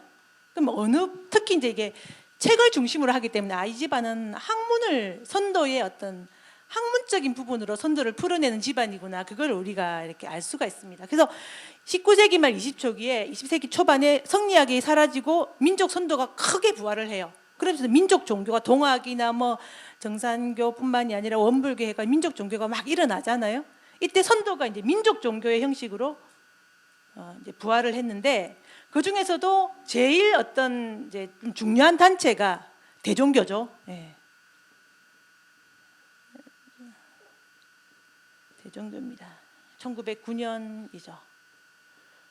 이제 대종교에 이제 이 나철이라는 인물이 이기와 굉장히 친했어요. 그래서 해학 이기나 단군교의 정훈모나 대종교의 나철이 원래는 하나의 어떤 그룹을 이루었어요. 백두산에서 수행하고 있던 백봉신사가 물론 중심이 되었고요. 백봉신사가 딱 백두산에서 내려와가지고 사람들 다 모았잖아요. 쓸만한 사람들을. 그래서 나철, 그 다음에 단군교, 정훈모, 그리고 이기 이렇게 모았어요. 다양한 성향의 사람들을 모았어요. 그래서 나철, 그 다음에 정훈모, 그리고 이기나 개연수 같은 사람들을 모았어요. 다 계보는 달라요. 그죠? 출신도 다르고 계보는 달라요. 성향도 달랐어요. 성격도 달랐어요. 선도를 바라보는 관점도 달랐어요. 나철은 선도를 어떻게 풀어냈습니까? 대종교는 실천, 항일 독립 운동을 했잖아요. 실천으로 풀어냈어요. 행동주의적인 실천으로 풀어냈고요. 정훈모는 이것을 어떻게 풀었습니까? 단군교, 종교로 풀었죠. 여기는 대종교고 요건 단군교가 됐어요. 어떤 선도의 한 부분이, 실천도 부분이고 종교도 부분이고 학문도 부분이에요. 근데 이기나 개연수는 이걸 뭐로 풀었어요? 학문으로 풀었죠. 왜? 워낙 선도의 어떤 학문하는 집안이었기 때문에. 그래서 이제 요거는 대종교가 되고 단군교가 되고는 단학회가 되는 거예요. 단학회가 됐어요. 그래서 이제 대종교는 어떤 이런 종교나 어떤 학문에는 사실 결혈이 없었어요. 이제 만주로 가서 항일 독립 운동을 해야 되기 때문에 정말 어떤 그런 거. 근데 단군교는 이제 종교적인 전통, 학문적인 전통을 지켜 나갔어요. 그래서 어느 게 북방 선도가 옳은가, 남방 선도가 옳은가 그거 아니잖아요. 한 계열에 나와서 어떤 시대적인 배경이 분위기가 달라졌고 풀어내는 방식이 달라졌을 뿐이고 이때도 20세기 초반의 어떤 시대적인 상황 속에서 어떤 사람들은 이렇게 풀고 이렇게 풀고 이렇게 풀었던 거지, 이게 더 우위고 이게 더 뭐 나쁘고 이게 조금 더 그런 건 아니잖아요. 그죠? 이렇게 방향이 달랐을 뿐이지 사실은 이 세 가지가 다 모였을 때 어떤 하나의 선도의 모습이 그림이 어떤 그려질 수가 있겠죠. 그래서 그 이제 요 단군교와 단학회 계통이 어쨌든 결과적으로는 굉장히 친밀해졌고요. 나중에 단군교가 단학회에 흡수가 돼요. 누구를 중심으로? 이기라는 인물이, 이기는 일찍 1909년에 됐고요. 이기 계연수가 이제 단학회 회장인 1대 회장, 2대 회장, 그리고 6대 회장이에요. 이유립 씨가 6대 회장이에요. 쭉 흘러가지고 단학회의 이유립 씨 역시 삭주 사람이에요. 삭주에 있는 고성희 씨예요. 그러니까 삭주는 워낙 선도 전통도 강하고 독립운동 전통도 강했어요. 그래서 만주를 넘나들면서 10대부터 계속 만주에 있다가 뭐 삭주로 넘어왔다가 왔다 갔다 하면서 계연수 밑에서 공부를 했어요. 2대 계연수 밑에서. 계연수 밑에서 공부를 했다 하면 이기의 어떤 그런 정통을 물려받았다는 게 되겠죠. 이기의 전통을 물려받았다는 게 되겠고, 또 더해서는 삭주 지방에 이미 이제 뿌리 내리고 있던 고성희 씨 집안의 선도 전통을 이렇게 결합을 했다라는 그런 말도 돼요. 그래서 이제 이유립은 어떤 지역적인 전통 또 이런 계보적인 전통과 이제 맞물려 가지고 고성희 씨 집안의 어떤 선도를 이제 적극 이렇게 개성을 하게 되고, 그러니까 이제 이유립 때에 이르러서 단군교의 전통도 단학회하고도 합해져요. 학문과 종교는 또 통하는 부분이 있기 때문에. 그래서 그때 이유립에 이르러서 단학회를 단단학회로 이름을 바꿔요. 단군교하고 합쳐졌다라는 그런 의미를 가지고 있죠. 그래서 어쨌든 그리고 나중에 이유립은 단학회뿐만 아니라 단군교와 대종교까지도 결합을 시키려고 노력을 했어요. 막판에 한 60년대쯤 됐을 때는. 그래서 왜냐하면은 이게 하나라고 봤기 때문에, 일제 시대에 막 그런 힘든 상황 속에서는 막 다들 너무 어려우니까 한 명은 실천하고 한 명은 종교하고 다 할 수가, 아우를 수가 없었잖아요. 근데 이제 60년대쯤 되면서 이게 하나로 합해질 수 있다라고 봤고, 이유립은 이거를 합치려는 노력도 많이 했습니다.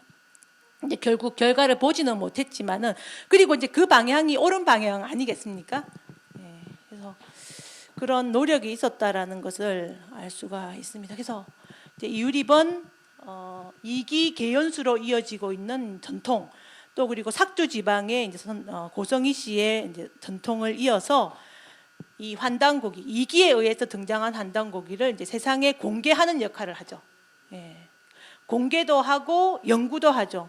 그래서 이유립 씨가 이제 굉장히 고생을 많이 하면서 연구를 많이 했잖아요. 이제 지금 남아 있는 책 대배달 민족사, 그런 것들, 그리고 많은 학술지 같은 것도 많이, 연구 논문도 이렇게 많이 만들어냈습니다. 그래서 나중에는 뭐 군사 정권하고 결탁했다, 일제 시대 때 좀 친일적인 경향이 있었다, 그래서 이유립 씨를 좀 많이 비판적으로 바라보는 시각도 있지만은, 어쨌든 평생을 두고 볼 때는 어떤 고성희 씨가 가지고 있던 이런 선도적인 가풍을 잘 이어서 개성을 해서, 그거를 분명히 이제 특히 해방 이후에 이거를 또 누가 개성을 해 가야 됐잖아요. 그죠? 그 상황 속에서 할 사람이 없었잖아요. 근데 해방 이후에 어떤 그런 어려운 역할을 본인이 해냈고, 1986년에 돌아가실 때까지 그거를 스스로 책임으로 알고, 예, 이제 그걸 끝까지 지켜냈다라는 측면에서 뭐 그런 여러 가지 또 이제 그런 문제로 삼는 사람들도 많지만은, 그런 부분은 이제 또 어떤 좀 이렇게 희석되어질 수 있지 않을까라는 어떤 생각을 해봅니다. 그래서 50년대 해방 이후에 이제 그런 부분을 지켜나갔고, 그리고 80년대, 50년대 이후에 그 어렵게 한 30년 정도 이것을 지켜나갔어요. 그 과정에서 이제 또 많은 일들이 있었고 고생도 많았고요. 이제 80년대에 여러분 잘 아시지만 이제 환단고기를 이제 세상에 본격적으로 공개를 하죠. 환단고기 공개. 이때는 환단고기가 30부만 만들어졌어요. 그러니까 사람들 별로 안 봐요. 보지도 않고 이게 뭔지도 모르고 연구도 안 해요. 근데 이제 그거를 이제 연구를 단학회를 중심으로 쭉 이어와서 그거를 지켜냈고, 1980년대에 이르러서는 그거를 세상에 던져내 놓는 거예요. 이때 19세기 말 20세기 초에 환단고기라는 책을 묶어낼 수 있었던 거는 시대 분위기가 그게 가능했다라고 그랬죠. 이미 선도가 이제 성리학이 사라지고 선도가 부활하는 조짐, 민족 종교의 방식으로나마 부활하는 조짐이 있었기 때문에 책을 묶어낼 수가 있어요. 돈 되는 사람도 있고요.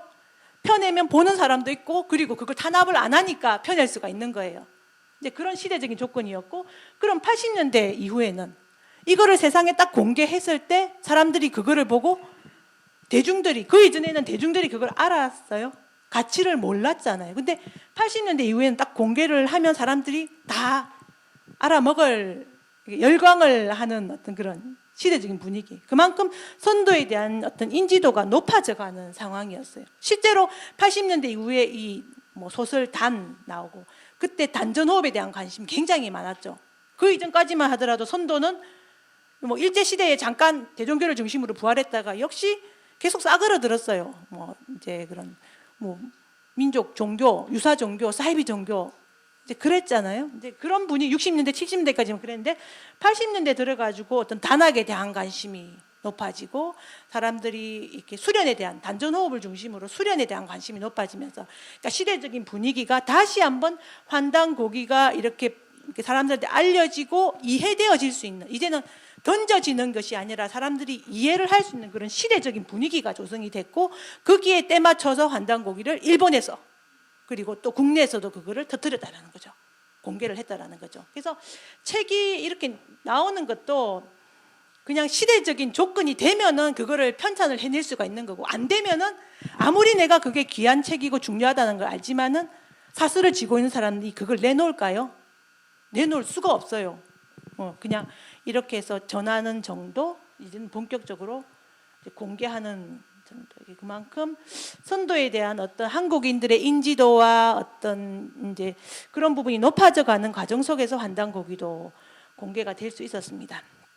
그래서 이제 처음에 환단고기 나왔을 때 사람들이 되게 많이 놀랬죠. 그거를 정말 사슬하고 인정하는 사람들이 있었을까요?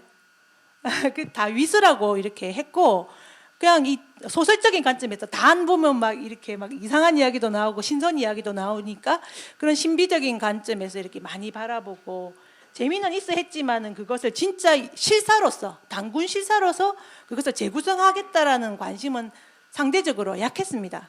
근데 그것도 시간이 필요하죠. 이렇게 다 이건 단군 조선 이후에 선도가 죽어가는 과정이잖아요. 죽어가는 과정 속에서 한 개 정리되고, 죽어가는 과정 속에서 마지막으로 정리가 막 되고, 그래서 죽었잖아요. 이렇게 죽었는데 다시 살아나는 과정이에요. 19세기 말 20세기 초는 선도가 다시 살아나는 과정이에요. 그러니까 그냥 30부만 조그맣게 찍어서 아무도 모르게 찍었어요. 근데 시대적인 분위기가 점점 선도에 대한 인식이 높아져가고 사라져가니까 이제는 이거를 공개를 하고 이렇게 알리기 시작을 했고, 그리고 이제 분위기가 점점 가면서 90년대, 20년대 가면서 선도에 대한 관심도 높아지고 수련에 대한 관심이라든지 뭐 전반적으로 어떤 인지도가 이제 높아져 가기 시작하면서 환단고기도 실사로서 그 이상한 재밌는 책이 아니라 이제 선도사서, 대표적인 선도사서로서 연구를 하게 되었죠. 90년대, 2000년대 들어서 지금에는 이제 환단고기를 정말 사료로 인용을 해가면서 재야사학자들 말고 그걸 가지고 이제 논문을 쓰는 학자들도 이제 생겨나고 있는 추세고요. 그리고 이제 그렇게 이제 환단고기가 이렇게 정말 실사로서 어떤 정말 대표적인 선도사서로서 이제 이렇게 부각을 사람들한테 공인을 받게 된 또 중요한 계기가 하나 있어요. 그게 뭐냐면은 이거는 환단고기는 사료잖아요. 책이잖아요. 그죠? 근데 사료가 인정을 받을, 학계에서 공인을 받으려면 그게 뭐로 증명이 돼야 됩니까? 고고학으로도 뒷받침이 돼야 되거든요. 근데 이제 환단고기 나온 내용이 뭐 기성학자들이 보기에는 뭐 단군조선 시대도 뭐 그냥 기원전 10세기 정도까지로 볼까 말까 하는 그런 상황 속에서 환단고기에 나오는 단군조선 2333년 또 뭐 배달국, 황국 그런 이야기가 사람들이 이해가 참 되기가 어려웠겠죠. 그런데 이제 이 80년대 환단고기가 공개가 됐고 79년, 80년도에 공개가 됐고 86년에 그 홍산문화 있잖아요. 홍산문화가 이제 공개가 이제 본격적으로 그 이전부터 공개가 됐지만 이게 대한 연구는 80년대 후반부터 연구가 되기 시작을 했어요. 그래서 한국 학자들도 한 90년대 넘어가면서 여기에 대한 논문이 막 나오기 시작을 하거든요. 그래서 홍산 문화가 배달국 문화잖아요. 그래서 이게 이런 환단 고기를 막연히 믿고 이거를 역사로 재구성하고자 했던 사람들도 이 고고학적인 그런 부분에 있어서 참 이렇게 어렵고 하기 힘든 부분이 있었는데, 홍산 문화가 공개가 되니까 이런 부분을 연결을 시켜서 환단 고기와 홍산 문화를 사서와 선도 사서와 이 고고학적인 유물을 결합을 시켜서 이제 연구하는 그런 경향이 90년대부터 등장을 하기 시작했죠. 참 우연이지 않습니까? 80년대 사서가 나왔고 사서를 뒷받침할 만한 증거가 나왔어요. 그래서 이제 이런 증거가 있기 때문에 이런 재구성하는 작업, 선도 사서를 정말 정사로서 재구성하는 작업도 이제 이루어질 수 있었던 거고요. 여기 입각해서 또 이제 기성학계에서도 강단사학에서도 이거를 연구하는 분들이 이제 자꾸만 생겨나고 있죠, 그죠? 그리고 지금은 이 홍산 문화 그때는 배달국이라 부르지도 않았어요. 그냥 환웅시대라고 불렀어요. 처음에 고고학 하시는 분들도 환웅시대 아니면 당군조선 선행문화 뭐 이제 그 정도였는데 뭐 환웅과 뭐 곰녀시대 뭐 그렇게 부르기도 했고, 이 용어가 되게 애매했잖아요. 분명히 환단고기 보면 배달국이라고 딱 명확하게 나오는데 그 말은 차마 못 쓰고 환웅시대, 곰녀시대 뭐 그런 약간 애둘러서 그런 표현을 했다면은 지금은 홍산 문화에 대해서 이제 이건 연구를 통해 가지고 이것이 정확하게 환단고기에 나오는 내용이고, 신시고국, 신시의 어떤 옛날 고국이에요. 중요하죠, 이 표현. 신시고국, 배달고국 이런 표현을 쓰기 시작. 많지는 않지만 이걸 쓰는 학자들이 생겨나기 시작했다는 거예요. 그러니까 배달국이라고 나오잖아요, 환단고기에는. 그러니까 이거를 정말 나라로서 이제 학자들도 그걸 인정한 사람들이 한 명씩 두 명씩 생겨나고 있다라는 거. 이거는 대단히 이제 큰 변화고, 이제 이런 사서와 고고학적인 유물의 이제 그런 결합이 이루어져 가고 있다는 것을 이제 알 수가 있어요. 그래서 이제 환단고기가 이렇게 선도가 이렇게 막 싸그러 들어가는 그 마지막 불꽃으로서 환단고기가 한번 쫙 정리가 되었고, 다시 어떤 선도가 이렇게 막 잠잠한 잠복기를 거쳐가지고 환단고기가 숨어있던 환단고기가 등장을 해서, 그리고 조금씩 살아나는 과정이죠. 살아나는 과정이고, 이제는 홍산 문화를 통해서 이제 정확하게 환단고기의 생명력이 부여되는 어떤 그런 시점으로 들어갔다라고 할 수가 있겠습니다. 그래서 이제 이런 분들이 안암로, 뭐 이암, 범세동, 원중동, 이맥, 이기, 이유리 이런 분들이 그때는 아무도 인정하지 않고 이상하다 그러고 뭐 귀양 가야 되고 이제 그런 상황 속에서 그거를 어렵게 지켜왔지만은 이제 또 그러한 역사는 있지만 사람들이 그걸 안 지키면 그 역사가 무슨 소용이 있겠어요. 그거를 지키고 기록하고 하는 사람들이 있으니까 그 역사는 의미가 있는 거잖아요. 그래서 옛날에 그 찬란했던 뭐 배달국 당군조선의 역사도 이런 분들이 정말 어떤 자기 거를 다 버려가면서 그것을 지켜내지 않았더라면은 지금 아무것도 전해질 수가 없었을 거라는 거죠. 그리고 이런 분들의 그런 노력이 어떤 그 이제 피와 땀이 이제 다 이렇게 쌓여서 지금의 이제 환단고기가 이상한 불온 서적이 아니라 이제는 정말 우리나라의 많은 사서들 중에서도 가장 주목할 만한 어떤 상고사와 관련해서 한국사와 관련해서 주목할 만한 이제 선도사서로서 이제 부각이 되게 되는 거죠. 그래서 이제 선도사서의 생명력이, 선도사서로서의 환단고기의 생명력이 이제는 살아났다라고 이제 그렇게 말을 할 수가 있겠고, 이제 그러한 측면에서 이제 오늘 강의를 이제 매듭을 짓고자 합니다.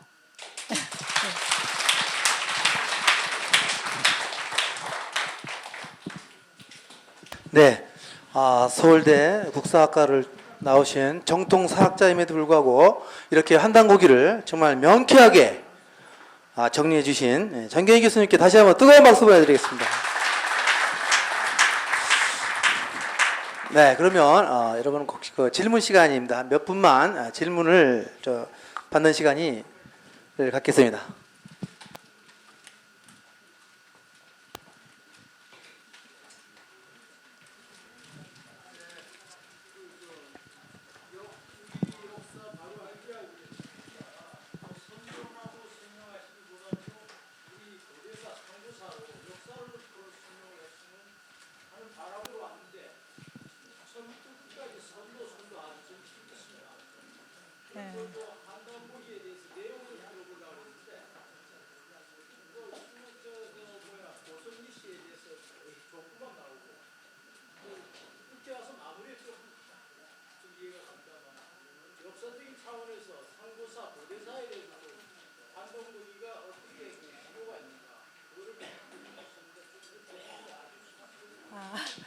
예, 이제 그걸 이제 역사로 정리를 할 수도 있죠. 이제 근데 이제 그 상고사의 시대 이념이 선도였기 때문에 제가 또 사상사 전공자이다 보니까 선도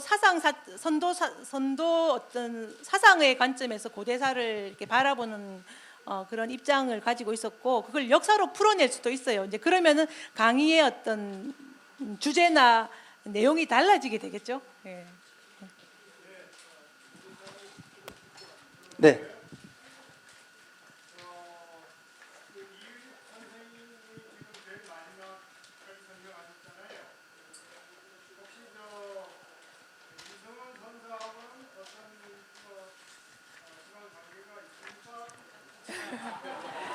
본관이 다른 걸로 알고 있습니다. 예. 예.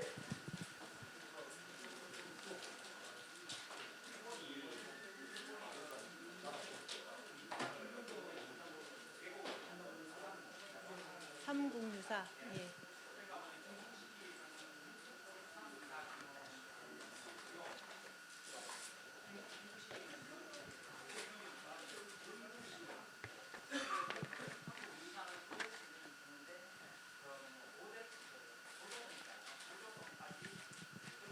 네, 네.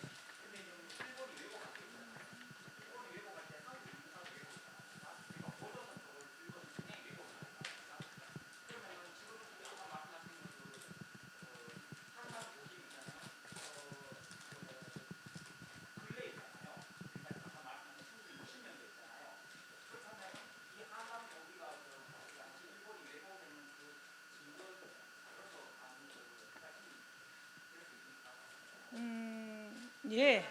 네.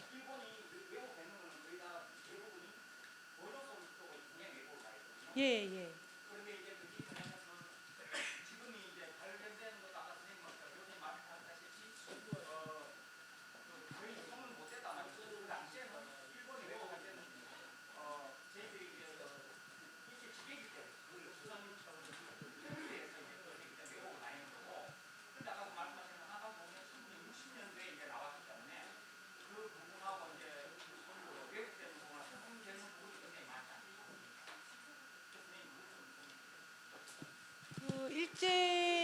일제가 이제 고조선사, 당군조선사 왜곡한 부분에 대해서는 뭐 다 이미 이제 다 널리 알려진 사실이고, 그 부분을 이제 그러니까 기왕에 우리 정통 사서들 삼국사기, 삼국유사 조차도 이제 왜곡을 해서 이제 만들어냈고, 이제 사실 이제 우리 역사의 원형성을 찾으려면은 일본도 이제 식민사관도 극복해내야 될 대상이지만 사실은 삼국사기와 같은 유교 사서 그리고 삼국유사와 같은 불교 사서도 극복해야 될 대상인 거잖아요. 그죠? 사실 그걸 차원을 넘어서는 거예요. 그래서 정말 그런 상고사를 정확하게 회복하기 위해서는 유교 사서, 불교 사서, 일본의 식민사관 그거 가지고 안 됩니다. 안 되고 정확하게 이제 선도 사서의 부분을 가지고 이제 그런 상고사를 회복을 할 수가 있고, 그러면은 이제 그건 일제 식민사관은 이제 일제 시대 20세기에 들어와서 만들어진 거잖아요. 근데 이런 자료들은 우리 선도 사서들은 이미 뭐 이런 선도 사서들이 옛날부터 전해져 내려오고 있었고, 그리고 정사류 속에서도 그런 선도 사서, 선도 사관과 관련된 기록들이 계속 나오거든요. 유물유적으로도 나오고. 유물유적으로도 이제 증명이 되고 있기 때문에 그 부분은 이제는 식민사관은 이제 뭐 신경 쓸 것도 사실은 없는 것 같습니다.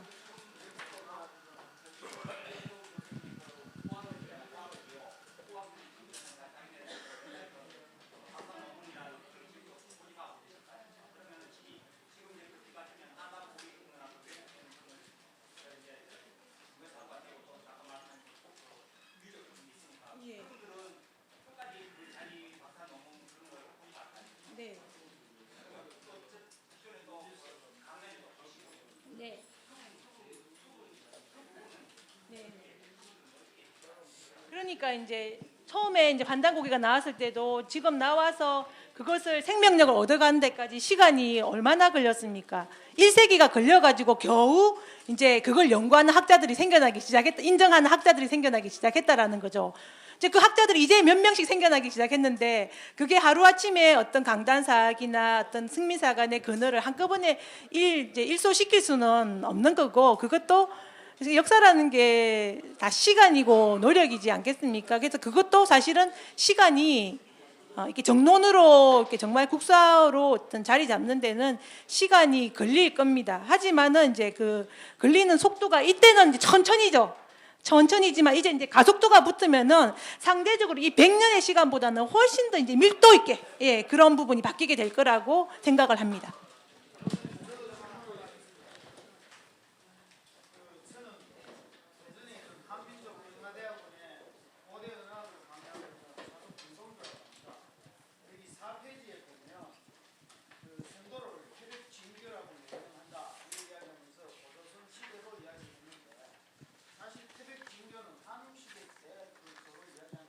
예, 예, 맞습니다. 예.